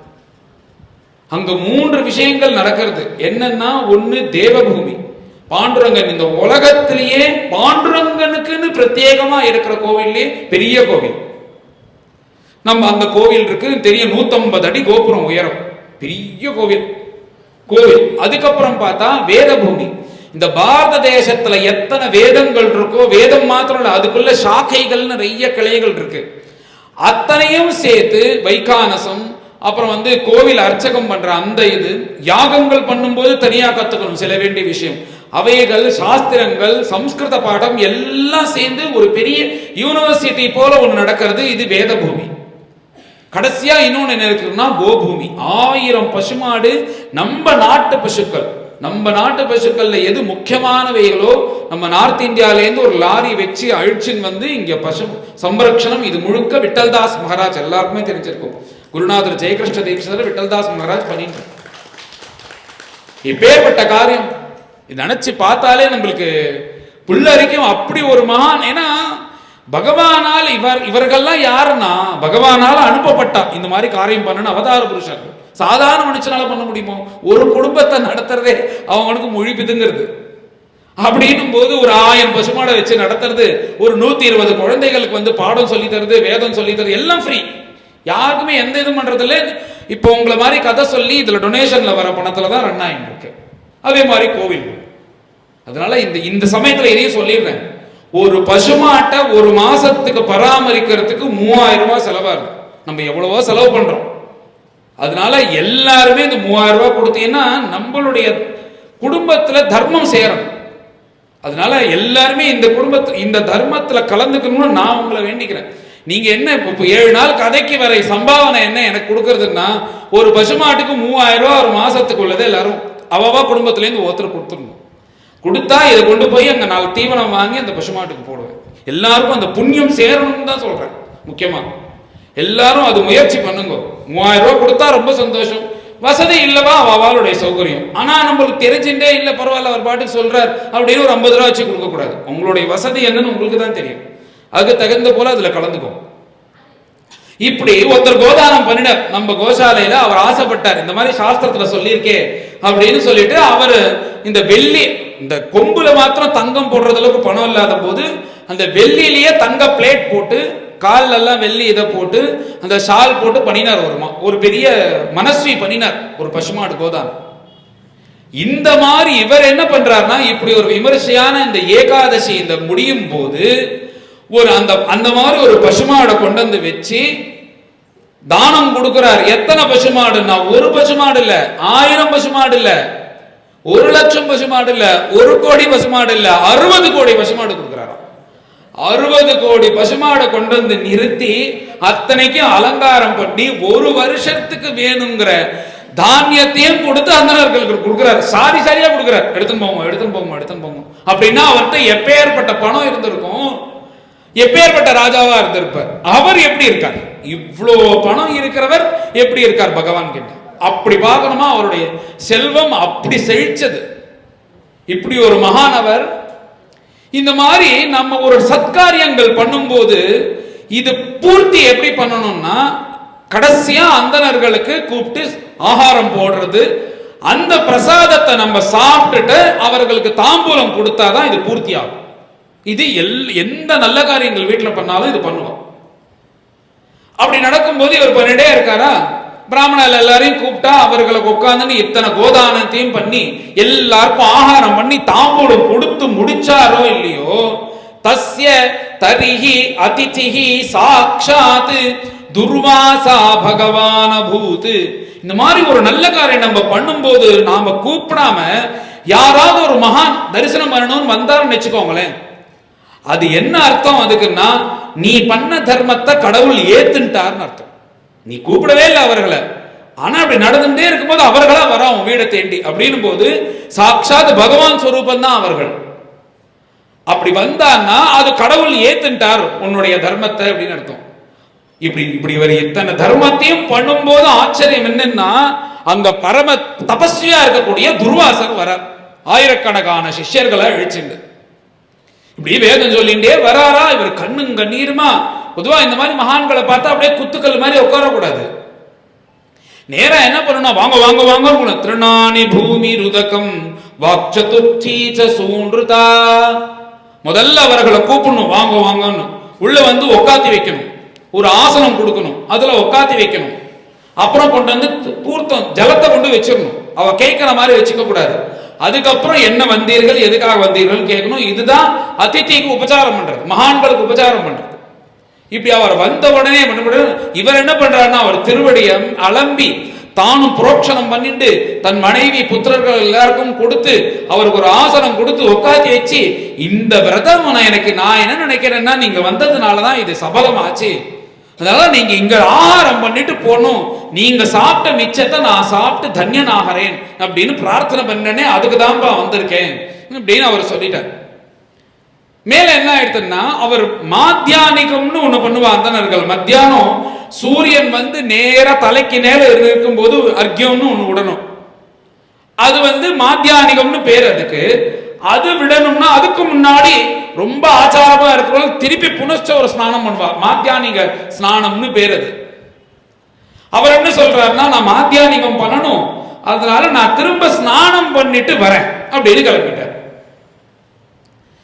தமானர்ச்ச அதிதிம் பூபஹா பிரத்யுத்தான ஆசனார்கணைஹி நிமமத்ய ப்ருஹத்யாயன் காலிந்தி சலிலே சுபே. சரி, இவர் போறாருன்னா என்ன இந்த மாதிரி இருக்குன்னா, பொதுவா இந்த மாதிரி விஷயம் தெரிஞ்சுக்கணும். இப்போ இவர்கள் எப்படி அவர்களை பூஜிக்கிறார்களோ அந்த அதிதியா வரக்கூடிய பிராமணர்களுக்கும் லௌகிகம் தெரியணும். வந்தா நீ பாட்டுக்கு வந்துட்டு நீ இப்படியே பொறுமையா, அவரு சுகர் பேஷண்ட் பொதுவா லோகத்துல, அவருக்கு சமயத்துக்கு சாப்பிடணும் அப்படின்னும் போது நீ உட்காந்து அப்பதான் மெதுவா குளிச்சு மடி வஸ்திரம் உணர்த்தறேன்னு உணர்த்தி அது 3/4 மணி நேரம் ஆகும் காயறதுக்கு. அதுக்காக தேமேன்னு இப்படியே உட்காந்துட்டு அதை எடுத்துன்னு கொண்டு வந்து இல்ல நான் மாத்தியானிகம் பண்ணணும்னு மாத்தியானிகம் ஆரம்பிச்சு அவருக்கு 12 மணிக்கு சாப்பிடுற அவருக்கு மயங்கி விழுற மாதிரி பண்ணிடக்கூடாது. விஷயத்தை தெரிஞ்சுட்டு நீ அதுக்கு தகுந்த மாதிரி நம்ம இருந்தாதான் அவ நம்மளுக்கு மரியாதை கொடுப்பா. இவர் எப்படி இருக்காருன்னா, அந்த மாதிரி அம்பரீஷனுக்கு என்ன சுகரானா அப்படி இல்ல. இவர் இன்னும் ஒரு முகூர்த்த கால் இவர் சொல்றார். சொல்லும் போது ஒரு முகூர்த்தம் 2 நாழிகை, ஒரு நாழிகை 24 நிமிஷம், 24 48 நிமிஷம் தான் துவாதசி திதி இருக்கு. இந்த விரதம் அனுஷ்டானம் பண்ணும்போது இந்த துவாதசி திதி முடியறதுக்குள்ள அந்தணர்களுக்கு சாப்பாடு போட்டுட்டு தானும் சாப்பிடணும், அப்பதான் அது பூர்த்தி. அப்படின்னு போது இவர் வந்துட்டாரே, இவர் சாப்பிடணும்னு சொல்லிட்டார். சரி, இவர் போயிட்டு உடனே ஸ்நானம் பண்ணிட்டு வந்துவாருன்னு பார்த்தா அப்பதான் அகமனுஷன சூத்திரம் எல்லாம் சொல்லிட்டு எண்ணெய் தேய்ச்சின்னு குளிக்க போறாரு துர்வாசர். இப்படி அங்க அவர் குளிச்சுட்டே இருக்கார், பாக்குறார் வருவாரான்னு பார்த்தா வரகான். மேல ஒரு நாழிகை தான் இருக்கு, 24 நிமிஷம் தான் இருக்கு. தீர்மானமா அவர் சாப்பிட்டு தான் சாப்பிட்டு இந்த விரதத்தை பூர்த்தி பண்ண முடியாது அப்படின்னு உடனே கவலை வர ஆரம்பிச்சிருக்கு இவருக்கு. பிராமண முகூர்த்தார்த்தாவசிஷ்டாயாம் துவாதஸ்யாம் பாரணம் பிரதி சிந்தயாமாச தர்மஜ்ஞः விஜயி தத்தர்ம சங்கடே. இப்படி தர்ம சங்கடம்னு ஒண்ணு, என்னது, எது பண்ணினா நல்லது எது பண்ணினா கெட்டதுன்னு நம்மளுக்கே தெரியாம திக்கு புக்கா இப்படி நிப்போம் பாருங்க. இப்படியே இருக்கும் போது ஒரு மகான் வரார், அவருக்கு ஆகாரம் போடணும், சுவாமி நைவேத்தியம் பண்ணணுமா அவருக்கு ஆகாரம் போடணுமா அப்படின்னு ஒரு தர்ம சங்கடம் வந்துடும். அந்த சமயத்துல பெரியவர்கள்ட்ட கேட்கணும், சுவாமி நைவேத்தியம் பண்ணலையே அவருக்கு சாப்பாடு போடலாமா அப்படின்னு. அவ சொல்லுவா, இல்ல சுவாமி நைவேத்தியம் இல்லைன்னா பரவாயில்ல, சன்னியாசிகள் வந்தா அவளுக்கு சாப்பாடு போட்டுடணும், அந்த மிச்சத்தை நைவேத்தியம் பண்ணலாம்னு பெரியவர்கள் சொல்லுவா. இந்த மாதிரி சூக்ஷமான சில தர்மங்கள் இருக்கு. நீ பூஜை பண்ணிட்டே இருக்கும் போது எழுந்துக்க கூடாதுன்றது விஷயம்.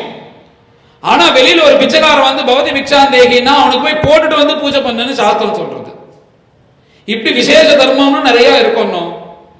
இவர் என்ன பண்றாருன்னா, இந்த மாதிரி ஒரு தர்ம சங்கடம் வந்த உடனே அங்க வந்திருக்கிற அந்தணர்கள் எல்லாம் பார்த்து கேட்கிறார், இப்ப மேல இவர் வரப்பாருன்னு தெரியல எனக்கு, இதை நீங்க சாப்பிட்ட பிரசாதத்தை சாப்பிட்டாதான் இது பூர்த்தி ஆகும், நான் மேல என்ன பண்ணணும் அப்படின்னு கேட்ட உடனே அவர்கள் சொல்றா, எங்கள்கிட்ட கேட்காதீங்கன்ற, எங்களுக்கு தர்மசாஸ்திரம் தெரிஞ்சாலும் இதுல நாங்க தலையிட மாட்டோம். ஏன்னா அவர் யாருன்னா துர்வாசன். அவர் வந்து நேரா வருவார், விசாரிப்பார் என்ன நடந்ததுன்னு. இந்த மாதிரி நடந்ததுன்னா உனக்கு யார் சொன்னான்னு கேட்பார். தோங்க உட்காந்துருக்காரே அவர் தான், நேரா எங்கிட்ட வருவார், உனக்கு எல்லா விஷயம் தெரியுமா அப்படின்னு கேட்பார். 4 கேள்விகளை கேட்பார். ஏன்னா அவர் கண்டிப்பா கெட்டிக்காரன்னு இவருக்கு தெரியும், அவர் மகா கெட்டிக்காரர். இப்படி கேட்டுட்டு நான் ஒழுங்கா பதில் சொல்லனா கல்லா போகக்கூடாதுன்றவர், அவ்வளவுதான். மண்ணா போகக்கூடாது அப்படின்ட்டாருன்னா, சிலையா போகக்கூடாதுன்னா அவ்வளவுதான், என் உயிர் போயிடும். அதனால இவ என்ன பண்றான்னா, நீர் தான் அவரை சாப்பிட சொல்ல சொன்னீர், அவர் வரல, இதுக்கு மேல நீ ஆச்சு அவராச்சு எங்களை விட்டுடுங்கோன்ட்டாங்க பிராமணர்கள்லாம். இவருக்கு என்ன பண்றதுன்னே தெரியல. அம்பரீஷர் இப்படி யோசிச்சார். அம்பசா கேவலேனாச்ச கரிஷ்யே விரதபாரணம் பிராகுரபக்ஷனம் விப்ராகா ஹ்யசிதம் நாசிதம் சயது. சரி மேரி இவர் யோசிச்சாராம், இவரும் மகான் தானே, இவருக்கு விஷயங்கள்லாம் தெரியுமோன்னோ. முன்பு சில விஷயங்கள்லாம் சொல்லியிருக்கா, அப்பா நீ சால கிராமத்துக்கு அபிஷேகம் பண்ண தீர்த்தம் இருக்குல்ல, அந்த தீர்த்தத்தை நீ பிராசனம் குடிச்சே, ஆனால் நீ குடிச்சதுலயும் சேரும் குடிக்காதலையும் இருக்கும். பொதுவாக நிர்ஜலமா இருக்கார். நான் ஏகாதசி ஜலம் கூட குடிக்க மாட்டேன், எச்ச கூட முழுங்க மாட்டேன், அப்படி ஒரு விரதம் பண்றவன் அப்படின்னு அவர் இருந்தார்னா, ஒருத்தர் இருக்கார் அங்க ஒரு அருகே வந்து அந்த சாலக்கிராம தீர்த்தம், அந்த சாலக்கிராமம்னு ஒண்ணு கருப்பா இருக்குமே, அதுக்கு அபிஷேகம் பண்ணிட்டு அந்த தீர்த்தத்தை கொடுத்தாருன்னா குடிக்கலாம், தப்பு கிடையாது. உன்னுடைய ஏகாதசி விரதம் பங்கம் ஆகாது. ஏன்னா அது குடிச்சா அது குடிச்சதுலயும் சேர்த்து கிடையாது, குடிக்காதலையும் சேர்த்து கிடையாது. இவர் என்ன நினைக்கிறார்னா, இந்த மாதிரி ஒரு பிராமணனை அங்க அவரை காக்க வச்சுட்டு நாம பிரசாதம் எடுத்துட்டோமேனாலும் அது தப்பு. ஆனா இந்த துவாதசிக்குள்ள இதை நான் சாப்பிட்டாதான் விரதம் பூர்த்தி ஆகும் அப்படின்னு போது என்ன நினைக்கிறார்னா, இந்த சாலக்கிராம தீர்த்தத்தை குடிச்சிருவோம். இது சாப்பிட்டா மாதிரியும் கணக்கு இருக்கு, சாப்பிடாத மாதிரியும் கணக்கு இருக்கு. அவர் வந்தார்னா சொல்லிப்போம் விஷயத்தை, சொல்லிட்டு நீங்க சாப்பிட்டதுக்கு அப்புறம் தான் நான் சாப்பிட போறேன், ஆனா அந்த விரத பூர்த்திக்காக ஒரு உத்தரணி சாலக்கிராம தீர்த்தம் மாத்திரம் சாப்பிட்டேன்னு சொல்லிக்கலாம் நினைச்சு தீர்மானம் பண்ணி அந்த சாலக்கிராம தீர்த்தத்தை சாப்பிட்டார். பிராகு அபக்ஷனம் விப்ராகா, இப்படி எல்லா பிராமணர்களையும் சாட்சியா வச்சிருந்து அந்த தீர்த்தத்தை சாப்பிட்டாரோ, பிராஸ்ய ராஜ ரிஷிஹி சிந்தயன்னு மனசாச்சுதம். பகவான் சொல்லிட்டார், கிருஷ்ணர் கிட்ட ஒப்படைச்சிட்டார்.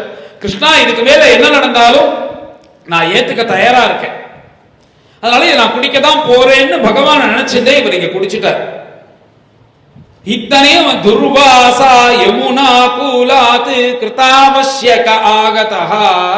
அங்க ஸ்நானம் பண்ணிட்டு இருக்கிற துர்வாசர்கிட்ட போய் எவனோத்த சொல்லிட்டான், நீங்க உங்களுக்கு போட்டுட்டு தான் அவன் சாப்பிடணும், அவன் பாருங்க அவன் ராஜாவா இருக்கிற திமிர்ல அவன் சாலக்கிராம தீர்த்தத்தை சாப்பிட்டான் பாரு அப்படின்னு. உடனே இத்தனை நேரம் குளிச்சுன்றவர் குடுக்குன்னு எல்லாத்தையும் தொலைச்சார், இப்படி எழுந்துட்டா நேரம் அம்பரீஷனை பார்க்க வந்துட்டார். இது முன்னாடியே பண்ணிருக்கலாமோ. இப்ப கிளம்பி நேரம் அம்பரீட்ட முன்னாடி வந்தது. மன்யுனா பிரச்சலத் காத்ரஹ புருகுட்டி குட்டிலானனஹ, அப்படியே கண்ணெல்லாம் சவக்கிறது ஒண்ணுமே இல்லை. அவர் சும்மா ஒரு சாலக்கிராம தீர்த்தம் ஒரு உத்தரணி சாப்பிட்டுருக்காரு, அவ்வளவுதான். அதுக்கு இவருக்கு கோபம். நேரா வந்தா நீ எப்படி சாப்பிடலாம், ஒரு பிராமணன் சாப்பிட்டு அவன் சாப்பிட்ட மிச்சத்தை தானே சாப்பிடணும், நான் சாப்பிடறதுக்கு முன்னாடி நீ சாப்பிட்டியே, நீ எப்பேற்பட்ட தப்பு பண்ணிருக்க அப்படின்னு கோபம் வருது, கண்ணெல்லாம் செவக்கிறது. இப்படி அப்படியே ஒரு பூதம் மாதிரி நிக்கிறார் அந்த அம்பரீஷன் முன்னாடி. அகோ அஸ்ய நிருஷம்சஸ்ய ஸ்ரீயோன்மத்தஸ்ய பஷ்யத தர்மம் வியதிக்ரமம் விஷ்ணோஹோ அபக்தஸ்ய ஏஷமான். நீ அபக்தன், நீ பகவானுக்கு எது பிடிக்கும்னா பிராமணர்களுக்கு சாப்பாடு போட்டு அந்த மிச்சத்தை சாப்பிட்டாதான் பிடிக்கும். நீ அபக்தன், நீ ராஜாவா இருக்கிற திமிருல இத்தனையும் பண்றன்னு இவர் ஒரு தர்மத்தை சொல்றார். மேல யார் பக்தன் அபக்தன் தெரிய போகுது. இவர் நீ கிருஷ்ணருக்கு பிடிக்காதவன்னு இவர் சொல்லிட்டு இருக்காரு அவர்கிட்ட துர்வாசன். நீ என்ன அதிதியா கூப்பிட்டுட்டு எனக்கு ஆகாரம் போடாம நீ இப்படி ஒரு தப்பு பண்ணினியோனோ, தப்பு பண்ணினவன் என்னைக்காஇருந்தாலும் தண்டனை அனுபவிச்சுதான் ஆகணும்னு என்ன சொல்றாருன்னா, ஏவம் புருவான உத்கிருத்ய ஜட்டாம் ரோஷ விதீஷிதா. அவர் தலையில ஜட போட்டு இருக்கார். அந்த ஜட்டையில என்ன பண்றாருன்னா ஒரு முடிய இப்படி புடுங்குறாராம். கோபம் வந்தா தலையை பிடிச்சிக்கிறா பாருங்க, இவர்கிட்டே வந்ததுதான் போல இருக்கு. கோபம் வந்தா முடிய பிடிங்கிக்கிறது இவர் கத்து கொடுத்தது தான் போல இருக்கு. இவர் என்ன பண்றாருன்னா அப்படியே கோபத்துல அவரோட ஜட்டைய ஒரு முடிய இப்படி புடுங்கி இப்படி ஒரு மந்திரத்தை சொல்லி விடுறார். அது என்னன்னா ஒரு பெரிய ஆகாசத்துக்கும் பூமிக்கும் ஒரு பெரிய பூதமா கிளம்பி அவர் விடும்போதே என்ன சொல்றாருன்னா, போய் இந்த அம்பரீஷனை சாப்பிடு அப்படின்னு சாபம் கொடுக்கறது போல கொடுத்துட்டார். அது என்ன பண்றதுன்னா அப்படியே நேரா அம்பரீஷனை விழுங்கிறதுக்காக கண்ணுங்கரியுமா பயமுறுத்தண்டே வரதான். இவர் இப்படி ஒண்ணு வந்தா நாம கொஞ்சம் மூஞ்சியாவது சுழிப்போம். இவர் எப்படி நிக்கிறார்னா கையை கொப்பின்னு நிக்கிறாராம். வேபயந்தி சமுத்வீக்ஷ்ய நச்சால பதான்றுபஹ. அந்த இடத்துல இருந்து ஒரு அரை இன்ச்சு கூட நகரலையாம். அப்படியே நின்னுண்டு கையை கூப்பிண்டு உடனே அவர் என்ன நினைக்கிறார்னா, ஒரு கால் நான் செஞ்சது தப்பா இருந்ததுன்னா அந்த பூதம் என்ன சாப்பிடும், நான் செஞ்சது சரியா இருக்கும் பட்சத்தில் பகவான் என்ன காப்பாத்துவார் அப்படின்னு அவர் எதுவும் பண்ணாம கையை கூப்பி இப்படி நிக்கிறார். பிராப்திருஷ்டம் பிருத்ய ரக்ஷாயாம் புருஷேன மகாத்மனா ததாக கிருத்யாம் தாம் சக்ரம் கிருத்தாகிமிவ பாவகஹ. இப்படி அவர் கையை கூப்பின்னு நிக்கிறாரா, அந்த வருது அந்த பூதம் அப்படியே அவரை சாப்பிடுறதுக்கு. இப்படி இந்த பூதம் வரும்போது இவனை காப்பாற்ற வேண்டிய பொறுப்பு பகவானுக்கு வந்துருது. அவர் இப்படி சுதர்சன சக்கரத்தை இப்படி கண்ணை காமிக்கிறார். அந்த சக்கரம் அப்படியே சிறுன்னு கிளம்பி வந்தது. அந்த பூதத்தை தலையும் காலையும் வெட்டி தூக்கி போட்டு இப்ப அம்பரீஷனை காப்பாத்தியாச்சு. அதோட நிறுத்தலையா அந்த சுதர்சன சக்கரம். அது ஒரு அஸ்திரம் போல மாறி அந்த சக்கரம் சுத்திண்டே நெருப்ப கக்கிண்டு இந்த துர்வாசரை கழுத்தை வெட்டுறதுக்காக துரத்த ஆரம்பிச்சு. இப்ப இவர தொத்ரா துத்வாசா துத்ருவோ பீதா திக்ஷு பிராண பரீப்சையா. இவ்வளவு தர்மத்தை பேசினாரோ, உயிருக்கு ஆபத்துன்னு ஓடுறார் மனுஷன். கச்சத்தெல்லாம் தூக்கி வச்சுன்னு குடிமையெல்லாம் கட்டின்னு ஓடுற அந்த அஸ்திரம் துரத்த உடனே. இப்படி இவர் மகரிஷி தானே, சாதாரணமா இருக்கிறவ இந்த மாதிரி இருக்கிறவ ஒரு மனுஷன்னா உலகத்துல இந்த வீட்டுக்கும் அந்த வீட்டுக்கும் அந்த புல்லுக்குள்ள மரத்துக்கு இதுக்கு எடுக்கணும் நடுப்புல போயிட்டு வருவார். இவ எப்படின்னா தமன்வதாவத் பகவத் ரதாங்கம் தாவாக்னிருத்தூத சிகோ யசாஹிம் திசோ நபஹ க்ஷ்மாமிவரான் சமுத்ரான் லோகான் சபாலான் ஸ்திரிதிவம் கதஸ்ஸஹ. இவருக்கு என்னன்னா 3 லோகத்துக்கும் போல சாமர்த்தியம் இருக்கான். பூமி கீழே பாதாள லோகம், பூமி லோகம், மேல சொர்க்கலோகம், இத்தனைக்கும் போறதுக்கு சாமர்த்தியம் இருக்கிறதுனால முதல்ல திக்கு விதிக்குலையும் ஓடுறார். எங்கேயாவது ஒளிஞ்சு பொண்ணு விட மாட்டேங்கிறது. நபஹா ஆகாசத்துக்கு போறார், அப்பயும் விடல. திருப்பி பூமிக்கு வர்றார், அப்பயும் அது விடல. விபரான் சமுத்திரான் அக்னியா இருக்கிறதுனால சமுத்திரத்துக்குள்ள போய் ஒளிஞ்சின்றான், அதுக்குள்ள போற சமுத்திரத்துக்குள்ள நெருப்பு கக்கிண்டு துரத்துறது. அதையும் ஒண்ணும் பண்ண முடியல. திருப்பி அங்கேருந்து கிளம்பி வர்றாரு. இங்க பூலோகத்துல ஒன்னும் பாட்சா பலிக்கல, நேரா சொர்க்கலோகத்துக்கு போயிடுவோம், இந்திரனை போய் பார்ப்போம்னு நேரா இந்திரனை போய் பார்க்கிறார். சொர்க்கலோகத்துக்கு போனா நோ என்ட்ரி போர்டு போட்டு வச்சுட்டான் ஏற்கனவே இந்திரன். இவரை காப்பாத்தினா நம்ம சீட்டுக்கே போயிடும், அதனால இது சரி வராதுன்னு அவன் அனுமதி இல்லைன்னு போட்டு வச்சுட்டான். உடனே இப்படி பண்றியடா என்னை காப்பாத்து அப்படின்னு உடனே நீ பகவத பச்சாரம் பண்ணிட்டு இங்க வந்திருக்கேள், அவருடைய ஆக்ஞையினாலதான் நாங்க எல்லாருமே அவவோ பதவியில இருக்கோம், என்னாலாம் காப்பாற்ற முடியாது, நீ மேல இடத்துல போய் பாரு அப்படின்னு இந்திரன் அனுப்பிச்சு விட்டுட்டான். இப்படி இங்க என்ன பண்ணார் அடுத்தா தேவம் விரிஞ்சம் சமகாத் விதாதா, நேரா சத்தியலோகத்துக்கு போயிட்டார். என்ன கீழே ஓம் பூஹு புவஹ சுவஹ மகா ஜனஹ சத்தியம். இந்த மாதிரி 7 லோகம் இருக்கு மேல. சத்தியலோகம் கடைசி, அதுக்கு மேல க்ஷீராப்தி வைகுண்டத்துல பகவான் இருக்கார், அதுக்கு கீழே சத்தியலோகத்துல பிரம்மதேவன் இருக்கார். நேர பிரம்மதேவன் கிட்ட போயிட்டார். நீங்க தான் காப்பாற்றணும், என்ன சுதர்சன சக்கரம் துரத்துறது அப்படின்னு உடனே அதுக்கு பிரம்மதேவன் பதில் சொல்றார், அகம்பவோ தக்ஷ பிருகு பிரதானாக. இந்த மாதிரி துர்வாசர் பண்ணிட்டார், அவர் சுதர்சன சக்கரம் துரத்துறதுன்னு உலகம் முழுக்க எல்லாருக்கும் தெரிஞ்சிருக்கு. ஏதன் மத்தியில இவர் வந்தா என்னென்ன சொல்லணும்னு எல்லாரும் தீர்மானம் பண்ணி வச்சுட்டார். பிரஜேஷ பூதேஷ சுரேஷ முக்கியாக சர்வே வயம் என் நியமம் பிரபன்னாக மூத்யர்பிதம் லோகஹிதம் வஹாமஹ. அவர் துர்வாசருக்கு சொல்றாரா, சுவாமி நீங்க என்ன நினைச்சிட்டு இருக்கீங்க? நீங்க வந்து சக்கரம் துரத்தின்னு வந்தோடனே நான் வந்து மேல சண்டை போட்டு உங்களை காப்பாத்துவேன்னு நினைச்சிடல. அது யாருடைய சக்கரம் தெரியுமா? சாட்சாத் வைகுண்டவாசியா இருக்கக்கூடிய பகவானுடைய சக்கரம். அவனுடைய ஆக்ஞா, அவனுடைய கட்டளையினாலதான் நாங்க எல்லாரும் அவரவ காரியத்தை பார்த்துட்டு இருக்கோம். நான் ஜெகத் சிருஷ்டி பண்றதோ, இந்திரன் லோகத்தை பரிபாலனம் பண்றதோ, இல்லாட்டி வேணுங்கிற அளவுக்கு அழகா காத்து வீசுறதோ, இல்ல அக்னி சுடுவதோ, சமுத்திர எல்லை தாண்டாம இருக்கிறதோ, இத்தனையும் அதாவது காரியம் பார்த்துட்டு இருக்கேன். பீஷாஸ்மாத் வாதஃ பவதே பீஷோதேதி சூர்யஹ பீஷாஸ்மாத் அக்னிச்சேந்திரஸ்ச மிருத்யர்தாவதி பஞ்சம இதி. வேதங்களுடைய சிரசார்களோட உபனிஷத் சொல்றது பீஷாஸ்மாத் வாதஃ பவதே. நாம இப்ப இங்க இருக்கோம், அழகா காற்று வீசுறதே. 2 நாள் முன்னாடி கொஞ்சம் ஃபாஸ்டா அடிச்ச காத்துக்கே அது பறந்துட்டு பயந்துட்டோம். ஆனா எல்லாருக்கும் வேணுங்கிற அளவுக்கு கரெக்டான காத்து அடிச்சுட்டு போறதோன்னு எப்பயாவது ஆபத்து வருது. அதுவுமே பகவான் காமிக்கிறார், நீ ஒழுங்கா இல்ல, ஒழுங்கா இரு பயலேன்னு காண்பிக்கிறதா இந்த மாதிரி புயல் வருதுலாம். நாம சரியா இல்லைன்றதை காமிக்கிறார். அதனால கரெக்டா வாயு வீசின்னு போறார். ஏன் வீசின்னு போறார்னா அவருடைய பயத்தினாலதான். பீஷோதேதி சூர்யா. நீ என்ன ஆனாலும் சரி, நீ தூங்கினாலும் சரி, யாரு வந்தாலும் சரி, யாரு போனாலும் சரி, டான்னு 6 மணிக்கு 5:45 சூரியோதயம் ஆயிடுறது. யாருக்காவது ஒரு லீவ் போடுறாரா? இல்ல இன்னைக்கு ஒரு நாள் நான் லீவ் போடுறேன், வேற யாராவது பாத்துக்கோங்க அப்படின்னு சூரிய உதயம் ஆறாம இருக்கிறதா? ஏன் அதை பண்றாருன்னா அவருக்கு லீவ் வேண்டாமான்னா அவருக்கும் லீவ் வேணும். ஆனா மேலோத்தம் சொல்றான் நீ உதச்சிதான் ஆகணும்னு. அதனால சூரிய பகவானுடைய கட்டளை மீடாம அவர் உதிக்கிறார். பீஷாஸ்மாத் அக்னிச்சேந்திரஸ்ச. அக்னி சொல்றது, அப்புறம் இந்த இந்திரன் அவன் காரியம் பார்க்கறது, யமன் அவர் காரியம் பார்க்கறது, இப்படி அவரவர்கள் அவ காரியத்தை யாருன்னா மேலேந்து ஒருத்தன் ஏக்கின்னு இருக்கான். அவனுடைய சக்கரம் துரத்தின்னு வந்ததுன்னா அதை காப்பாத்துறதுக்கு எங்களுக்கு சாமர்த்தியம் இருக்கா? அதனால நீங்க அந்த தப்பே பண்ணாதீங்கோ. தமேவம் சரணம் கச்சா. நீங்க நேரா அவனை போய் பாருங்க, அவன் காப்பாத்தினாதான் உண்டு, என்னால காப்பாற்ற முடியாது, கிளம்புங்கோ இங்க அப்படின்ட்டான். இங்க என்ன ஒரு ஆச்சரியம்னா, இப்படி ஒவ்வொருத்தருக்குள்ளயா போய் பேசும்போது அந்த சுதர்சன அஸ்திரம் வெளியே நிக்கிறதாம். அதுக்கு கொஞ்சம் கருணை ஜாஸ்தி. சரி இவ எல்லாம் சமரசம் ஆயிட்டான்னா உள்ளுக்குள்ள போய் ஒரு பிராமணனை போய் ஏன் கொலை பண்ணணும்? அவ சமரசம் ஆயிக்கிட்டுமே உள்ளேன்னு நினைக்கிறார். இது சமரசம் ஆகலன்னு திருப்பி தோல்ப ஆரம்பிச்சு அவர் ஓடுறார். அங்கிருந்து சத்தியலோகத்திலேருந்து கிளம்பி கைலாசத்துக்கு வந்துட்டார். உடனே அங்க வந்து பார்த்தா பார்வதி பரமேஸ்வரோட பரமேஸ்வரன் உட்கார்ந்து இருக்கார். பரமேஸ்வரா சரணம் அப்படின்னு வந்து விழுறார். அவருக்கும் விஷயம் தெரிஞ்சிருது. இதுக்கு முன்னாடி எங்க போனீர் அப்படின்னா பரமேஸ்வரர், இதுக்கு முன்னாடி பிரம்மலோகத்துக்கு போனேன்.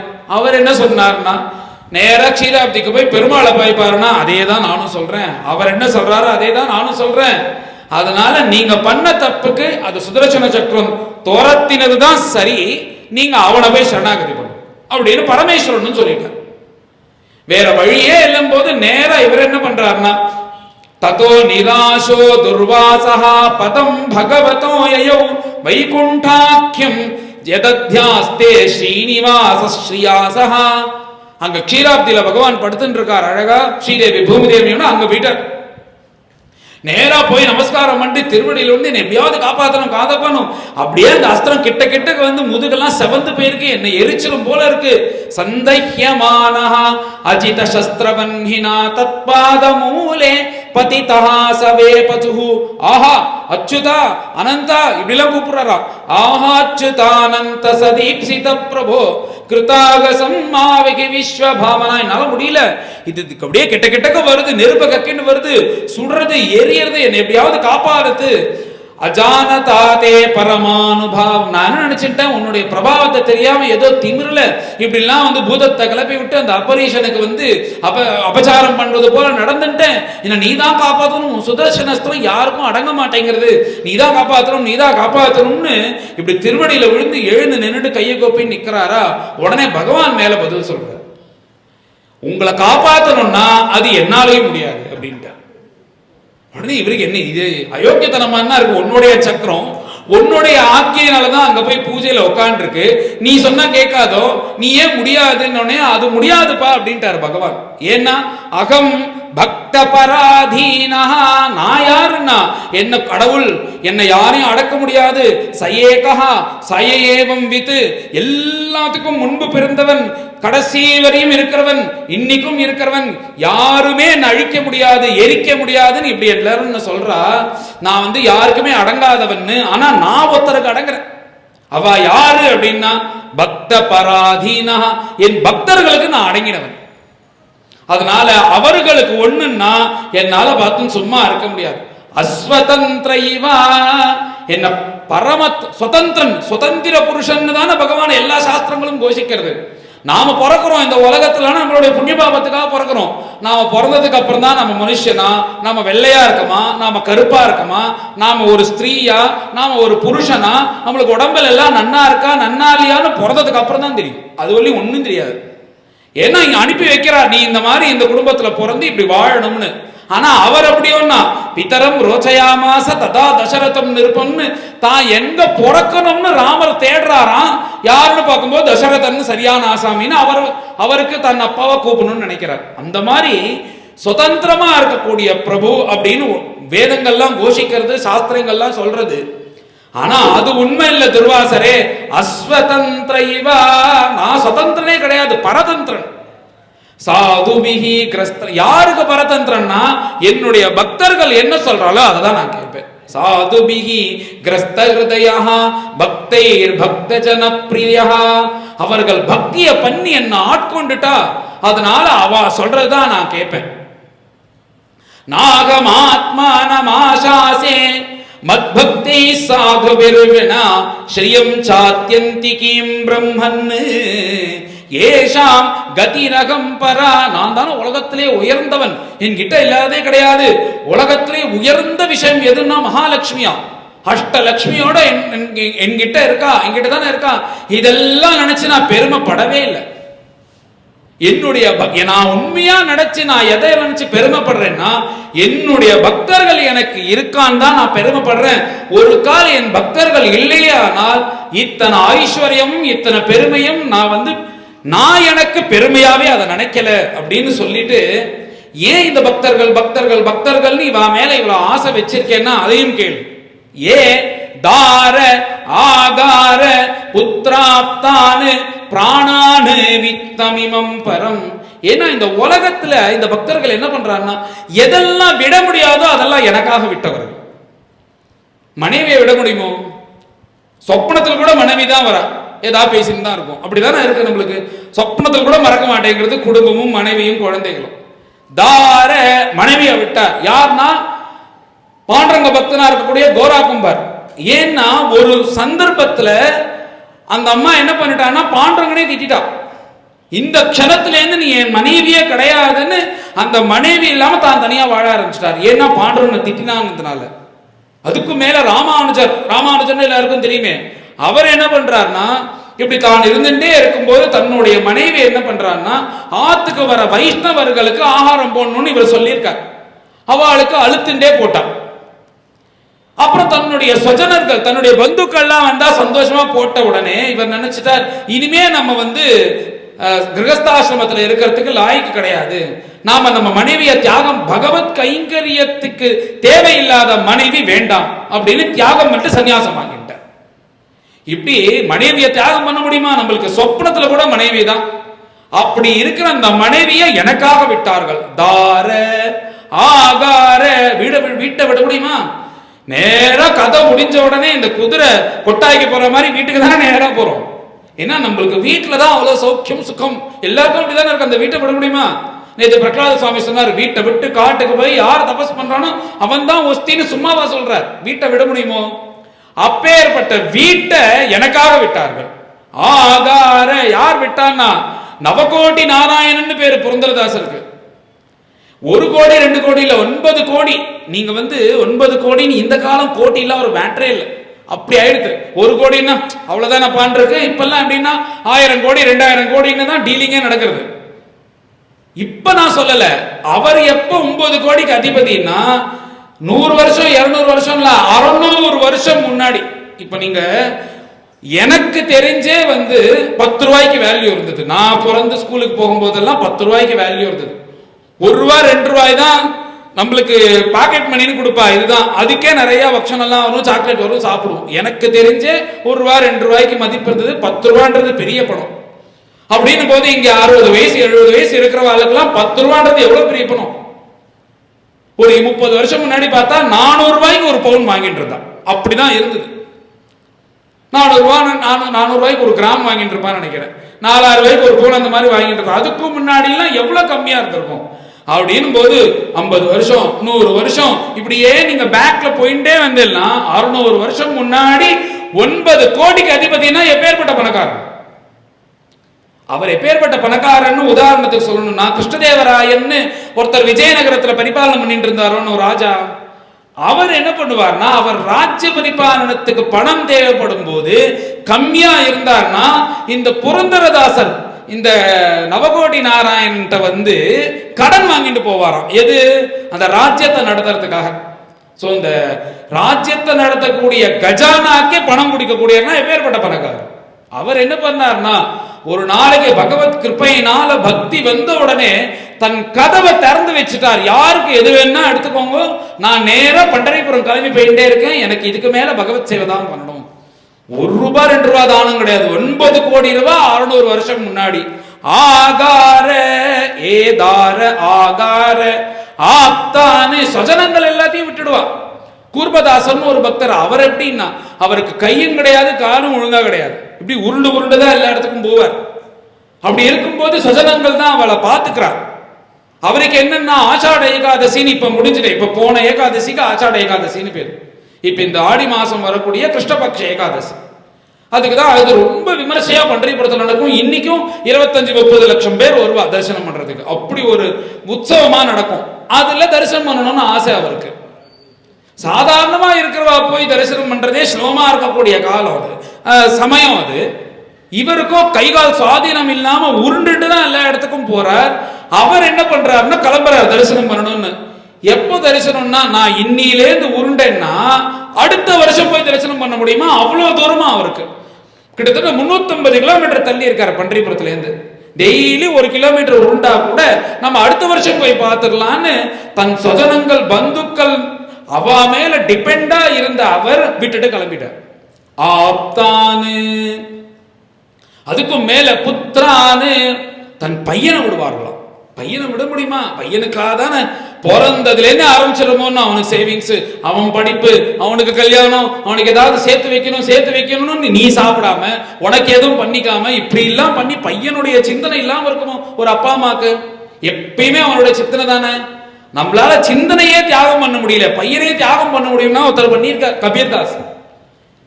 நாமதேவர் அப்படின்ற ஒரு பக்தர், யாருக்கு? பாண்டுரங்கனுக்கு. அவர் என்ன பண்றாருன்னா, ஒரு 400-500 பக்தால் அழிச்சிருந்து ஞானேஸ்வர் அப்படின்ற ஒரு பக்தர் 2 பேருமா சேர்ந்து தீர்த்த யாத்திரைக்காக கிளம்புறார். தீர்த்த யாத்திரைக்காக கிளம்பி என்ன பண்றாருன்னா, தீர்த்த யாத்திரைனா க்ஷேத்ராடனம். இப்ப பண்டரிபுரம் மகாராஷ்டிரால இருக்கான்னா அப்படியே அங்கேருந்து கிளம்பி குஜராத்துக்கு போய் அப்படியே போய் உத்தரப்பிரதேசல இருக்கிற காசி அங்க போயிட்டு ராமேஸ்வரம் போயிட்டு அங்கேருந்து நடப்பாதையா ராமேஸ்வரம் போயிட்டு திருப்பி ஊருக்கு வருது. இதுக்கு 2 வருஷம் ஆகும். அந்த காலத்துல நடந்து தானே போவா. இதுக்கு தீர்த்த யாத்திரைன்னு பேரு. பாரத தேசம் முழுக்க ஒரு சஞ்சாரம் பண்ணிட்டு புண்ணிய நதிகள்ல ஸ்நானம் பண்ணி அந்த க்ஷேத்திரத்துல இருக்கிற பகவான தரிசனம் பண்றது. இப்படி பண்ணணும்னு கிளம்புறார். இப்படி 300-400 பக்தர்களை அழிச்சுட்டு கிளம்புறார். ஒவ்வொரு க்ஷேத்திரமா தரிசனம் பண்ணிட்டே வரும்போது காசிக்கு வந்தார். அங்க கபீர்தாஸ் அப்படின்ற மகான் இருக்கார். அந்த காசிக்கு போனா எந்த மகான்களா இருந்தாலும் நேரா போய் கதவை தட்டுறது யார் வீடுனா கபீர்தாஸ் தான். அவ வராதுன்னு சொல்லவே மாட்டார் யார் வந்தாலும். அதுவும் பாகவதாலாம் வந்துட்டான்னா உட்காந்து வச்சு அவளுக்கு ஆகாரம் போடுறது, உபச்சாரம் பண்றதுன்னு எல்லாத்தையும் பண்ணுவார். இப்படி அப்படி எத்தனை பேரும் போய் கபீர்தாஸ் வீட்டு கதவை தட்டினோடனே வரணும் வரணும் வரணும் வரணும்னு கூப்பிட்டு எல்லாரையும் உட்காந்து வச்சு இங்கதான் ஆகாரம் வரணும் அப்படின்னு சொல்லிட்டார். இங்கதான் ஆகாரம் பண்ணணும்னு அவர் ஏதோ சந்தோஷத்துல சொல்லிட்டாரே தவிர உள்ள போய் பார்த்தா அவர் வீட்டுல அடுப்பு ஏத்திய ஒரு வாரம் ஆயிடுச்சு. ஏன்னா அவ்வளவு தாரித்யம், பணம் இல்லை கையில. ஏன்னா இந்த நீங்க இந்த மகான்கள் எல்லாருமே இதுல ஒரு பெரிய BMW கார்ல நின்று பெரிய மாளிகையில தங்கினவன் யாருமே கிடையாது. எல்லாம் அன்னன்னைக்கு கஷ்டப்பட்டு இருக்கிற மகான்கள் தான் எல்லாருமே. அன்னன்னைக்கு சாப்பாடுக்கே ஏதோ வச்சுட்டு இருந்தவா தான் இப்படி பக்தி பண்ணியிருக்கா. அதனால அப்படி இருந்தவர்கள் தான் இவர்கள் எல்லாருமே. இந்த கபீர்தாசரும் அப்படிதான் இருக்கார். 4 நாள் 5 நாள் எடுத்து அவர் அடுப்பு ஏத்திய. அப்படி இருக்கும் சமயத்தில் தன் மனைவி கிட்ட சொல்றார், நான் எல்லாரையும் சாப்பிட சொல்லிட்டேனே, 300-400 பேருக்கு ஆகாரம் பண்ணா எவ்வளவு பணம் வேணும், யாரு சும்மா சாமான் கொடுப்பா, என்ன பண்ணலாம் அப்படின்னு இப்படி யோசிச்சுட்டே இருக்கும்போது அவரோட பையன் தமால்னு பேர், அவர் எழுந்துட்டார். அவர் தூங்கிட்டு இருக்கார். இவ வந்தது ராத்திரி ஒரு 10 மணிக்கு. அவர் எழுந்துட்டார். அப்பா எனக்கு ஒரு உபாயம் இருக்கு. என்னது அப்படின்னா, ஒரு சாக்கு எடுத்துக்கோங்க, நல்ல ஒரு பெரிய கோடாலி எடுத்துக்கோங்க, அப்புறம் அந்த ஈட்டி ஒண்ணு எடுத்துக்கோங்க, நேரா பஜாருக்கு போவோம், ஒரு பெரிய கடையா பார்த்து கண்ணம் போடுவோம், உள்ள போய் சாமான எடுத்துன்னு இந்த பாகவதாலுக்கெல்லாம் சமைச்சு போட்டுருவோம். உடனே கபீர்தாஸ் சொல்றார், ஏன்பா திருடுறது தப்பு இல்லையான்னா, நீங்க 2 விதம் பார்க்கணும். திருடுறது தப்பு, ஆனா இத்தனை பாகவதால் பட்டி போடுற பாவத்தை விட திருடுற பாவம் பெரிய பாவம் கிடையாது. உலகத்துல குரு லகு பாவம்னு பார்க்கணும் எல்லாத்துலயுமே.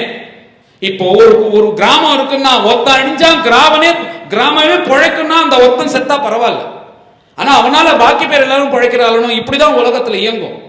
அதனால இந்த சின்ன பாவத்தை விட அது பெரிய பாவம், அதனால திருடுற தப்பு கிடையாது அப்படின்ட்டார். அவர் எதுக்கு என்ன சொன்னார்னா, எதுக்கும் இருக்கட்டும், நம்ம மாதிரி ஒரு பெரிய இது இருக்கணும், கோடாலி அருவா அதையும் வச்சுக்கோங்க அப்படின்னார். எதுக்காக உபயோகப்படும். சரின்னு அதையும் எடுத்துட்டார்கள். ராத்திரியோட ராத்திரி அவருக்கு எந்த கடைன்னு தெரிஞ்சுட்டு பிளான் பண்ணி, ராத்திரி தானே கண்ணம் போட்டா யாருக்கும் தெரியல, உள்ள போனார்கள். வேணுங்கிற சாமான் முழுக்க அந்த பையில எடுத்துட்டு, அவ என்ன நேர்மைன்னு பாருங்க, அப்படியே எடுத்துக்கணும்னா இன்னொரு 4-5 அரிசி மூட்டை போட்டுன்னு தான் 10 நாளைக்கு சாப்பிடலான்ற இது கிடையாது. வேணுங்கிற சாமான்கள் மாத்திரம் எடுத்துட்டு, அவர்களுக்கு வேணுங்கிற ஆகாரத்தை மாத்திரம் எடுத்துட்டு, அதை என்ன பண்றான்னா இந்த போட்ட ஓட்ட வழியா இந்த பக்கம் அனுப்பிச்சுட்டார். கபீர்தாசரும் இந்த பக்கம் வந்துட்டார். அதுக்கப்புறம் என்ன ஆச்சுன்னா, இந்த பையன் தமால் தான் வரணும்னு நினைக்கிறான். அந்த சமயத்துல அந்த கடைக்காரர்கள் 4 பேர் அவன் காலை பிடிச்சிட்டான். தமால் வாடா, சீக்கிரம் வாடா, வீட்டுக்கு போகணும்னு சொல்லிட்டே இருக்கும்போது சொன்னா, இல்லப்பா என்னை யாரோ 4 பேர் பிடிச்சிட்டா, என்னால வர முடியாது போல இருக்கு. மேலே இவர் இந்த பக்கம் ஒத்தரா பிடிச்சி இழுக்கிறார், அங்க நிறைய பேர் அந்த பக்கம் பிடிச்சி இழுக்கும் போது அவர்கள் என்ன பண்றதுன்னு தெரியல, என்னால என்ன பண்றதுன்னு தெரியல, எனக்கு சக்தி இல்லை அப்படின்னு சொன்ன உடனே அவர் என்ன பண்ணார்னா, அதுக்கு தமாலே பதில் சொல்றாராம். என்ன சொல்றாருன்னா, நான் எதுக்கும் இருக்கட்டும் தான் ஒரு அருவாலை கொடுத்து வச்சேன், இந்த உடம்புல தான் இருக்கேன்னு சொல்றது எது? ஒருத்தர் இன்னார் இருக்கான்னு கண்டுபிடிக்கணும்னா மூஞ்சி வச்சுதானே கண்டுபிடிக்க முடியும், இந்த முகத்தை வச்சுதானே கண்டுபிடிக்க முடியும். நீ என்ன பண்றன்னா, ஒரு பெரிய அருவாலை எடுத்து என் கழுத்தை வெட்டிடு, அந்த தலையை கொண்டு போயிடு, நான் யாருன்னே அவளுக்கு தெரியாது, என்னை கண்டுபிடிச்சு வரத்துக்கு 1 வாரம் ஆகும், அதுக்குள்ள நீ பாகவதால எல்லாருக்கும் ஆகாரம் போட்டு நீ அவளை அமைச்சிடலான்னு இப்படி சொல்றாராம். இப்படி ஒரு பையன் சொன்னா அந்த அப்பாவோட நிலை எப்படி இருக்கும்? உடனே அவர் என்ன நினைக்கிறார்னா, இந்த பாகவத சேவை தான் பெருசு அப்படின்னு எடுத்தாராம், ஒரு வெட்டிட்டாராம் பையனை. தூக்கி அந்த தலையை தூக்கி ஒரு தனியா ஒரு பையில போட்டு எடுத்துட்டார், சாமான்கள்லாம் எடுத்துட்டார், கிளம்பிட்டார். இவனுங்களுக்கு பார்த்தா அந்த உடம்பு மாத்திரம் தான் வருது. ஒரு வெளியே ஓடி வந்துட்டார். ஓடி வந்து யாருக்கும் தெரியாம அந்த தலையை ஒரு ஓரமா போட்டு அதுக்கு மேல சாமான்கள்லாம் வச்சு தன் மனைவியிட்ட கொடுத்து, நீ மேல ஏற்பாடுகள் பண்ணு சாப்பிடுறதுக்கு அப்படின்னு. சாப்பாடுக்கு ஏற்பாடு ஆயிடுது. ஏற்பாடானா எல்லாரும் சாப்பிட்டா ஏத்தன் மத்தியில அந்த அம்மா கேட்கிறான், குழந்தை எங்க தமால் உங்க கூட வந்தானே, அவன் எங்க, அவனும் வர சொல்லுங்க, அவனும் சாப்பிட்டு 4 நாள் ஆகணும், அவனும் வர சொல்லுங்க. வருவான் கொஞ்ச நேரத்துல வருவான், அவனுக்கு ஒரு காரியத்தை கொடுத்துருக்கேன், முதல்ல நம்ம எல்லாத்தையும் காரியங்கள்லாம் முடிப்போம் அப்படின்னு இவரே அந்த அம்மாவுக்கு வேணுங்கிற உபகாரங்கள்லாம் பண்றார். பண்ணிட்டு எல்லாருக்கும் ஆகாரங்கள்லாம் போட்டு முடிச்சு திரும்பவும் அவ பஜனை பண்றதுக்காக வெளில உட்காந்துருக்கா. அந்த சமயத்துல இதுக்கு மேல மறைக்க முடியாதுன்னு தன் மனைவி கேட்கும் போது அந்த தலையை காண்பிக்கிறார். அந்த அம்மாவுடைய மனசு எப்படி இருக்கும்? உடனே அந்த அம்மா, இந்த பாகவத கைங்கரியத்துக்கு ஒரே ஒரு பையனை பெத்துட்டேனே அப்படின்னு அழறாளாம். அந்த அம்மாவும் அப்படி இருக்கா நிலைமை. இப்படி இருக்கும் போது இது யாருக்குமே தெரியாது. இவர்கள் ராத்திரி இவ 2 பேர் மாத்திரம் அழுதுன்னு இருக்கா. யாரு? கபீர்தாசனும் கபீர்தாசனுடைய மனைவியும். காத்தால நாமதேவர் விடை பெற்றுக்கொண்டு மேல அவர் தீர்த்த யாத்திரை ஆரம்பிக்கிறதுக்காக கிளம்பி வந்துட்டு இருக்கார். அப்படி வந்துட்டே இருக்கும் போது இந்த சரீரம் அவர்களுக்கு கிடைச்சதோன்னு அந்த கடைக்காரர்களுக்கு அவர்கள் என்ன பண்ணார்னா ராஜாங்கத்துல ஒப்படைச்சிட்டா. அங்க இருக்கிற அந்த சிஐடிகள்லாம் இருக்காலும் அந்த போலீஸ்காரன் அவன் என்ன பண்ணிட்டான்னா, இந்த 4 ரோடும் சேர்ற ஜங்ஷன்ல அந்த உடம்ப கட்டிவி அதை பார்த்து நோட்டம் பண்ணிட்டே இருக்கணும். எவனாவது வருத்தப்பட்டு அழுதான்னா அவனுக்கும் இதுக்கும் சம்பந்தம் இருக்கும், அவனை புடி அப்படின்னு சொல்லிட்டான். இப்படி இருக்கும் போது அந்த சரீரத்தையும் கட்டியாச்சு. இவர்கள் எல்லாம் விட்டல விட்டல ஜெய் ஜெய் விட்டல டல விட்டல ஜெய் ஜெய் விட்டல அப்படின்னு நாமஸ்கரம் பண்ணிட்டே வரா. வந்துட்டே இருக்கும் போது என்ன ஆச்சரியம்னா, அது கபீர்தாஸ் பார்க்கிறார். அவர் அழுதானா பிடிச்சிருவான்னு தெரியுமோ, அவர் தன் மனசை திருடமாக்கிட்டு அவரும் பஜனை பண்ணிட்டே வர்றார். இப்படி வந்துட்டே இருக்கும்போது பார்த்தா என்ன ஆச்சரியம்னா, அந்த தலையும் கிடையாது, இந்த பஜனையை கேட்கறதுக்கு காதும் கிடையாது. அந்த உடம்புக்கு மரிச்சு போன சரீரம் மரிச்சு 10 மணி நேரம் மேல ஆயிடுது. அந்த உடம்பு என்ன பண்றதுன்னா, இந்த பாகவதால் இப்படி கிராஸ் பண்ணும்போது 2 கையும் மேல தூக்கி இப்படி நமஸ்காரம் பண்றதாம் அந்த உயிர் போன சரீரம். உடனே நாமதேவர் பஜனையை நிறுத்திட்டார். இதுக்கு மேல அவரால் பஜனை பண்ண முடியல. இது யாருப்பா இது? இப்படி ஒரு பாகவத பக்தியா கேட்காத காதுல உணர்ந்து இருக்கே, அந்த உடம்புல இருக்கே அந்த நாமம்ன்றது, எப்படி இது சாத்தியம்? இது யாருன்னு கபீர்தாசர்கிட்ட கேட்கிறார். அவர் தானே இந்த லோக்கல் காசிக்காரர். அவர்கிட்ட கேட்ட உடனே, அது யாரோல என்னுடைய புத்திரன். அப்படியா? உன்னோட பையனா? யார்? என்ன ஆச்சு? யார் தலையை வெட்டினான்னு நடந்ததை முழுக்க சொன்னாரா. உடனே அந்த தலையை கொண்டு போய் எடுத்துப்பா அப்படின்ட்டார் நாமதேவர். அந்த தலையை எடுத்துன்னு வந்து அந்த தமாலுடைய கழுத்துல வச்சு இப்படி தடவி, ஹே பாண்டுரங்கா இவனுக்கு உயிரை கொடுன்னு ஒரு எழுந்துட்டார். எழுந்து நமஸ்காரம் பண்ற. ஏ தார ஆகார புத்திராப்தானு. ஏன்னா பாகவத சேவைக்காக, பகவானுடைய சேவைக்காக தன்னுடைய பையனை தியாகம் பண்ணுவான். பிராணானு வித்தமிமம், தன் உடம்பைய லட்சியம் பண்ண மாட்டா, உயிரை கூட விடுவா. இப்படி இத்தனையும் விட்ட பக்தர்களுக்காக அவளை நான் அவளுக்கு பட்சபாத்தியா இருக்காம நான் உங்களை அந்த சுதர்சனத்தை உள்ள போசனா நான் துரோகி ஆயிடுவேன். பகவான் அந்த துர்வாசர் கிட்ட சொல்றாராம், ஹித்வாமாம் சரணம் யாதஹா கதம் தானு தியக்துமுத்ஸஹே. இப்பேற்பட்ட இவர்களை நான் எப்படி கை விடுவேன்? நீங்க சொல்லுங்க, இப்ப கை விடலாமா இவர்களை? இப்படின்னு கேட்டுட்டு, மைய நிர்பத்த ஹிருதயாக, என்ன தவிர அவர்களுக்கு ஒண்ணுமே தெரியாது. இந்த உலகத்தில் இருக்கிற எல்லாத்தையும் மறந்துட்டார்களே. அப்படி அவர்கள் எப்படி இருக்காங்க? சாதவஹா சமதர்ஷினஹா, சாதுக்களாக இருந்து கொண்டு உலகத்தில் இருக்கிறவா எல்லாரையும், வேண்டியவன் வேண்டாதவன் இல்லாம எல்லாரையும் ஒரே மாதிரி பார்த்து, இப்படி அவ என்ன பண்றான்னா, எப்படி ஒரு நல்ல மனைவி உயர்ந்த பணிவிடைகள்லாம் செய்து தன்னுடைய கணவனை எப்படி வசீகரணம் பண்ணிக்கிறாளோ அந்த மாதிரி இவர்கள் தன்னுடைய குணத்தினால என்ன வசீகரணம் பண்ணிட்டான். சத்ஸ்ரியா சத்பதிம் யதா மத்சேவயா பிரதீதம் ச சாலோக்யாதி சதுஷ்டயம். இப்படி பக்தி பண்றார்களோ அவர்களை போய் உனக்கு என்ன வேணும் அப்படின்னு கேட்டா, இல்ல அதுக்கெல்லாம் பண்ணதுக்கு அப்புறம் நானா ரொம்ப நாளா திண்டுக்கல் அவுட்டர்ல ஒரு பெரிய பங்களா இருக்கு, அதை நான் வாங்கணும்னு நினைச்சிட்டு இருக்கேன், அதுக்குதான் இவ்வளவும் பண்றேன் இப்படி சொல்லுவாளான்னா ஒண்ணுமே வேண்டாம். அவளுடைய மனசு என்னன்னா, மச்சேவையா பிரதீதம் ச நேச்சந்தி சேவையா பூர்.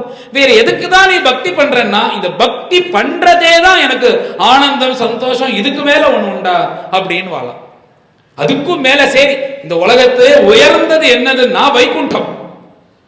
வைகுண்டம் மொத்தம் 4 விதமா இருக்கு. சாலோக்கியம், சாரூபியம், சாமீபியம், சாயுஜ்யம். 4 விதமா இருக்கு. முதல்ல என்னன்னா, இந்த உலகத்துல உழண்டு இருக்கிறவர்களுக்கு வைகுண்ட ரோகம் சாலோக்கியம். அடுத்தது சாரூபியம். வைகுண்டத்துக்கு போனதுக்கு அப்புறம் கோவிந்தன் கோபாலன் இந்த மாதிரி கண்ணன் இந்த மாதிரிலாம் எந்த பேரும் கிடையாது. அங்க போயிட்டேன்னா எல்லாருக்கும் சர்வே பத்மபலா சாட்சாக சர்வே சாரு சதுர்புஜாக, பகவான் ரூபம் தான் உனக்கு. நீயும் வந்து 2 கை 2 காலோட கிரீடத்தோட கையில தாமரையோட கதையோட தான் சுத்திட்டு இருப்ப வைகுண்டத்துக்கு போனா. உனக்கு இந்த ரூபம் கிடையாது, இந்த மனுஷ ரூபமே கிடையாது. ஆனா ஒண்ணு வித்தியாசம், வினா ஸ்ரீவத்ச கௌஸ்துபம். பகவானுக்கு மார்பல மகாலட்சுமியும் கௌஸ்துபம் என்ற மணி எக்ஸ்க்ளூசிவ், உனக்கு கிடையாது, அவர் கொண்டிதான். அப்படி சாரூபியம் கிடைக்கும். அடுத்தது என்னன்னா சாமீபியம். இப்படியே வந்து திருப்பதி பெருமாள் மாதிரி உள்ள போகும்போது ஒரே போலே வெள்ளியும் வந்துடுமே. அப்படி இருந்தா என்ன, பகவானை பார்த்துட்டே இருக்கிறது தானே. பகவான் கிட்டக்க போய் அவரை தரிசனம் பண்றது எப்படி, இப்படியே வெளிலேருந்தே பார்த்துட்டு கஷ்டமா இருக்குமான மனசு. அதனால சாமீபியம், அப்படி பகவான் கிட்டக்க போறது. அதுக்கப்புறம் என்ன சாயுஜ்யம், அப்பேற்பட்ட பகவானை பார்த்து ஆனந்தப்பட்டு அவனோட இருந்திருக்கிறது. அப்புறம் உனக்குன்ற ஒரு ரூபமே கிடையாது.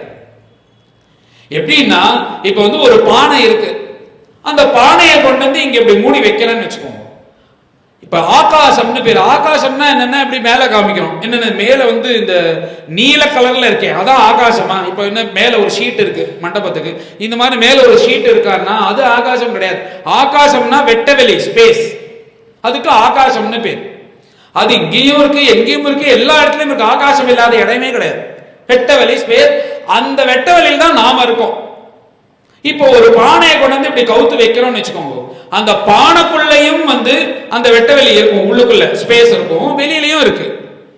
இது ரெண்டுத்தையும் சேர்க்க முடியாத என்ன பண்றதுன்னா இந்த பானை அப்படின்ற ஒரு ஆவரணம் இருக்கு, அது ரெண்டுத்தையும் சேர விட மாட்டேங்குது. என்னன்னா நமக்குள்ளேயும் ஆத்மா இருக்கு, வெளியிலையும் கண்டமா ஆத்மா இருக்கு.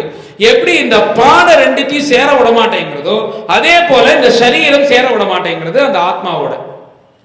இந்த பானையாகிற சரீரத்தை நீ உடைச்சிட்டியானால் அந்த அகண்டமா இருக்கக்கூடிய ஆகாசத்துல இதுவும் சேர்ந்துரும். அப்ப வந்து உனக்கு தனியா பானைக்குள்ள இருக்கிற ஆகாசம், பானைக்கு வெளியில இருக்கிற ஆகாசம்னு பேர் கிடையாது, உனக்கு ஒரே பேரு ஆகாசம். அதே போல இப்ப சரீரத்தை வச்சுட்டுதான வைகுண்டத்துக்கு போற, நீ பகவான் கூட இரண்டரை கலந்துட்டேன்னா சாயுஜ்யம். அதுக்கப்புறம் உனக்குன்னு ஒரு கோவிந்த கோபாலன் பேர் கிடையாது, பகவான் பேர்.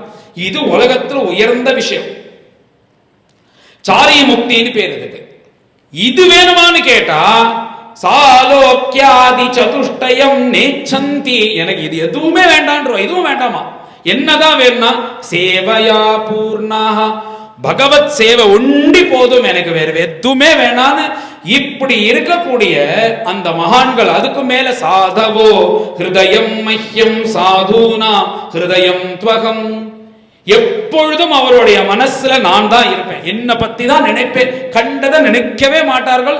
24 மணி நேரம் என்னை தான் நினைச்சுட்டு இருப்பாங்க. அவர்கள் மாத்திரமானா சாது நாம் ஹிருதயம் த்வகம், எனக்குள்ள என் மனசுக்குள்ள நீ வந்து பார்த்தியானால் அங்க எப்படி இருக்கும்னா நானும் அவர்களே நினைச்சுட்டு இருப்பேன். அதனால எங்க 2 பேருக்கும் இப்படி ஒரு மனோசாமியம் இருக்கு. மதன்யத்தே பிஜானந்தி, இப்படி எல்லாம் பலவாறு சொல்லிட்டு மகாத்மாக்களுடைய பெருமை எல்லாத்தையும் சொல்லிட்டு கடைசியா என்ன சொல்றாருன்னா உபாயம் கதைஷ்யாமி தவ விப்ர சுனுஷ்வதத். நான் ஒண்ணு சொல்றேன், இது மாத்திரம் கேட்டேன்னா உங்களுக்கு வந்து அப்பதான் இந்த சக்கரம் துரத்ததுல நிறுத்த முடியும். என்னது நான் ஆவலா கேட்கணுன்னே, பிரம்மன்னு கச்சா பத்ரம் தே நாபாகதனயம் நிருபம் க்ஷமாபய மகாபாகம். நீ அங்கங்க போனேன்னா உனக்கு இது விமோசனமே கிடையாது, திருப்பி சுத்தின்றே இருக்க வேண்டியதான். எந்த மகாபாகவதனா இருக்கக்கூடிய அம்பரீஷனுக்கு நீ அபச்சாரம் பட்டியோ அவனுடைய திருவடியிலே போய் விழு. அவன் உன்னை மன்னிச்சு விட்டாதான் இந்த சுதர்சனம் சும்மா இருக்கும். இந்த சுதர்சன சக்கரம் என்னோடதுதான், ஆனா நான் தான் சொல்லியிருக்கேன் இந்த மாதிரி நடந்தா நீ பார்த்துக்கோன்னு, என் நாட்டையே நானே மீற முடியாது அப்படின்னு பலவாறு சொன்ன உடனே மேல உயிர்னா காப்பாற்றணும். உயிர் எடுத்துனா என்ன பண்றது, உயிருக்கு பயந்துட்டு திருப்பி பூலோகத்துக்கு வரார். அதே யமுனா தீரம் அதே பிருந்தாவனத்துக்கு வரார். இவர் என்ன பண்ணிட்டு இருக்காருன்னா அதே மாதிரி கையை கூப்பி நின்று இருக்காராம் அம்பரீஷன். அவர் வருவார்னு தெரிஞ்சிருந்து ஏவம் பகவதாதிஷ்டா துர்வாசாஹ சக்ரதாபிதஹ அம்பரீஷமுபாவர்த்ய தத்பாதோ துக்கிதோ. நேரவரர் அவர் சத்திரியன்லாம் பார்க்கல, உயிர் காப்பாற்றணுமோ ஒரு பிராமணா தான் திருவடியில் விழுந்துட்டார். வந்து என்னை காப்பாத்த அம்பரீஷரே அப்படின்ட்டார். அவர் எழுப்புறார், சுவாமி நீங்க எனக்கு நமஸ்காரம் பண்ணலாமா, உங்களுக்கு ஆரம்போடு நமஸ்காரம் பண்ணி நான் நல்லது அடையணும்னு நினைக்கும் போது நீங்க எனக்கு பண்ணலாமா அப்படின்னு எழுந்து நிறுத்துறார். அதெல்லாம் இல்லப்பா, இந்த சக்கரம் துரத்துறது எப்படியாவது காப்பாத்து அப்படின்னு உடனே மெதுவாக துர்வாசரை விளக்கிட்டு அந்த சக்கரத்தை பார்த்து ஸ்தோத்திரம் பண்றார். சுதர்சனா நமஸ்துப்யம் சஹஸ்ராரா அச்சுத பிரியா சர்வாஸ்திரகாதின் விப்ராய சுஸ்தி பூயா இடஸ்பதே. சுதர்சனா உனக்கு நமஸ்காரம். சஹஸ்ராரா அச்சுத பிரியா 1000 கிரணங்கள் உள்ளவனே. இப்படிலாம் ஸ்தோத்திரம் பண்ணி அச்சுத பிரியா, அச்சுதன் மேல உனக்கு எவ்வளவு பக்தி இருக்கு. அதே மாதிரிதானே அச்சுத பக்தனா இருக்கக்கூடிய இவர்கிட்ட நீ அவர் சொல்றாரா இவரை சொல்றாரா இவர்கிட்ட நீ உன் கோபத்தை காமிக்கலாமா? சர்வாஸ்தகாதின் விப்ராய சுஸ்தி பூயா இடஸ்பதே. இந்த பிராமணனை சம்மாரம் பண்ணலாமா அப்படின்னு பல வாரம் ஸ்தோத்திரம் பண்ணி சுதர்சனம் கேட்க மாட்டேங்கிறது, சீரிட்டு வருது. உடனே இவர் என்ன சொல்றாருன்னா, இந்த பிராமணர்கள் எல்லாரையும் நாங்க தெய்வமா வணங்கும் பட்சத்தில் விப்ரஸ்யசாஸ்மத் குல தெய்வ ஹேதவே விதேகி பத்ரம் ததனுக்ரஹோஹினஹ. நாங்க இவர்கள் எல்லாரையும் தெய்வமா பார்க்கும் பட்சத்தில் நீ இவர் ஒண்ணும் பண்ணக்கூடாது, நீ பூஜையில போய் உட்கார்ந்துக்கணும்னு கடைசியா சொன்ன உடனே அப்பதான் அது சாந்தி அடைஞ்சு பூஜையில போய் உட்கார்ந்து. இப்பதான் பெருமூச்சு விடுறாரு அப்பாடா அப்படின்னு. இப்படி ஒரு பெருமூச்சு விட்டாரா. அப்புறம் இதுக்கு மேல துர்வாசர் பேசுறார். அஹோ அனந்ததாசானாம் மகத்வம் திருஷ்ட மத்தியமே கிருதாகோசோபி யத்ராஜன் மங்களானி சமீகசே. இந்த மகாத்மா பகவத் பக்தர்களுடைய மகாத்மியம் என்னன்னு இத்தனை நாளா நான் தெரியாம இருந்தேன், எனக்கு இன்னைக்கு தெரிஞ்சிருது. என்னாமஸ்ருதி மாத்ரேன புவான் பவதி நிர்மலா தஸ்ய தீர்த்த பதக்கிம் வா தாசானாம் அவனி அவசிஷ்யதே. இந்த மாதிரி உங்களுடைய பெருமெல்லாம் எங்களுக்கு தெரிஞ்சிருது. எவனுடைய நாமத்தை கேட்ட மாத்திரத்திலேயே ஒருத்தன் பரம பவித்திரனா ஆகிறானோ அப்பேற்பட்ட பக்தர்கள் அவனுடைய பக்தர்கள் யாரு தப்பு பண்ணுவாளா? நான் தப்பு பண்ணி இத்தனை இடைஞ்சல் பண்ணினேன், இன்னைக்கு நான் புரிஞ்சுட்டேன். இதுக்கு மேல பகவத் பக்தர்கள் பாகவதாகிட்ட என் வாழை ஆட்டவே மாட்டேன், எனக்கு புரிஞ்சிருச்சு ஒரு தடவை, நல்லா அடிபட்டுட்டேன் அப்படின்னு அம்பரீஷனுக்கு ஸ்தோத்திரம் பண்ணி அப்படின்னு சொன்ன உடனே மேல இனிமே நான் வாழறது முழுக்க நீ போட்ட பிராண பிக்ஷை, நான் உனக்கு என்ன பண்ணணும் சொன்ன உடனே அம்பரீஷர் என்ன சொல்றாருன்னா, ராஜா தமகிருத ஆகாரம், நீங்க அன்னைக்கு போன ஆகாரம் பண்ணாம ஒரு பிராமணன் சாப்பிடாம போனா எனக்கு பாபம் வருமானோ, நீங்க உங்க சிஷ்யர்களோட சேர்த்து ஆகாரம் பண்ணணும், அதுதான் நீங்க எனக்கு பண்ற அனுகிரகம்ன்றாராம். உடனே அத்தனை பேரையும் கூப்பிட்டு என்ன ஆச்சரியம்னா, சோஷித்வா ஆதிருத்தமானீதம். இவர் இங்கேருந்து கிளம்புற. பொதுவா நம்மளுக்கு பூமிக்கும் சொர்க்கத்துக்கும் ஒரு டைம் லாப்ஸ் உண்டு. நம்மளுக்கு இங்க ஒரு நாள் கிடக்கிறதுனா அவர்களுக்கு 1 மணி நேரம் தான் போகும். அந்த மாதிரி கணக்குல போயிட்டு இருக்கும் நம்ம பூமிக்கும் தேவர்களுக்கும். அதனாலதான் தேவ வருஷம், அப்புறம் பிரம்ம வருஷம், இப்படி எல்லாம் கணக்கு உண்டு பாகவதத்துல நிறைய. இங்க இவர் கிளம்பி இவரோட ஆயுஸ்ல பார்த்தா இவர் மனுஷனா இருக்கார், இவருக்கு 1 மணி நேரம் தான் இருக்கு. ஆனா இவர் கிளம்பினதுல இருந்து பூலோகத்துல எவ்வளவு நான் எடுத்தனா 1 வருஷம் எடுத்தான். அந்த 1 வருஷமும் இந்த அம்பரீஷன் இவருக்காக காத்துட்டு இருக்காரா சாப்பிடாம. ஏன்னா இவர் சாப்பிடாம தான் சாப்பிடக்கூடாது. ராஜா அபக்ஷோ பபூவ ஹா அப்படின்னு ஆச்சரியப்படுற சுகாச்சாரியா. அவர் அன்னைக்கு சாப்பிட்ட அந்த தீர்த்தத்தோடைய காத்துட்டு இருக்காரா, இவர் வரப்போறார், இவருக்கு ஆகாரம் பண்ணி வச்சுதான் தான் சாப்பிடணும்னு 1 வருஷமா, 1 நாள் 2 நாள்ல 1 வருஷமா காத்துட்டு இருக்கார்.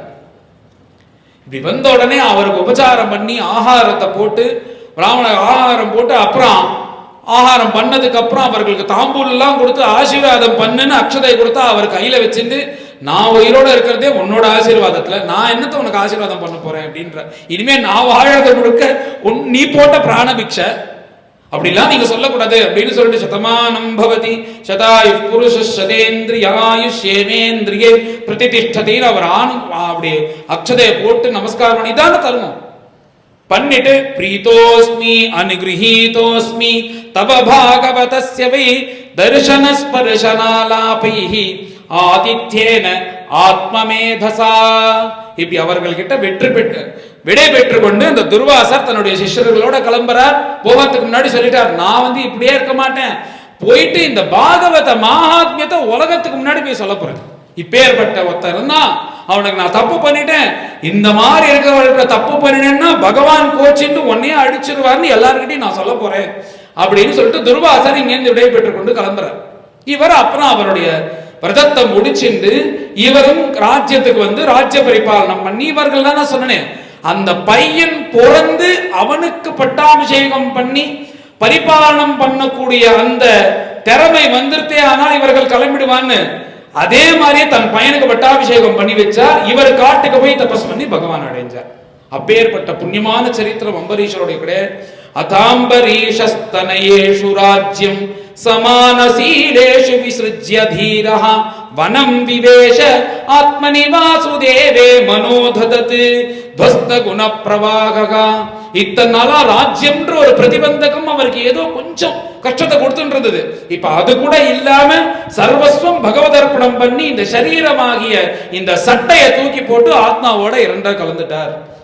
இத்யேதத் புண்ணியமாக்யானம் அம்பரீஷஸ்ய பூபதேஹ சங்கீர்த்தயன் அனுத்யாயன் பக்தோ பகவதோ பவேத். இப்படி இந்த அம்பரீஷ சரித்திரத்தை எவன் ஒருத்தன் பாராயணம் பண்றானோ கேட்கிறானோ அவனுக்கு பகவான் கிட்ட பக்தி இல்லைன்னாலும் மனசுல பக்தியா உண்டாகிடும் அப்படின்ற பலஸ்ருதியை சொல்றார். பக்தோ பகவதோ பவேத், பகவானிடத்தில் பக்தியானது உண்டா. ஒரு கல்லஞ்சிக்காரனா இருந்தாலும் இந்த அம்பரீஷனுடைய கதையை கேட்டான்னா நாமளும் போய் கடவுளுக்கு 2 துளசி போடணும்ன்ற எண்ணம் வரும். அப்படி ஒரு பலஸ்ருதியை சொல்லி இந்த அம்பரீஷ சரித்திரத்தை நிறுத்திக்கிறார்.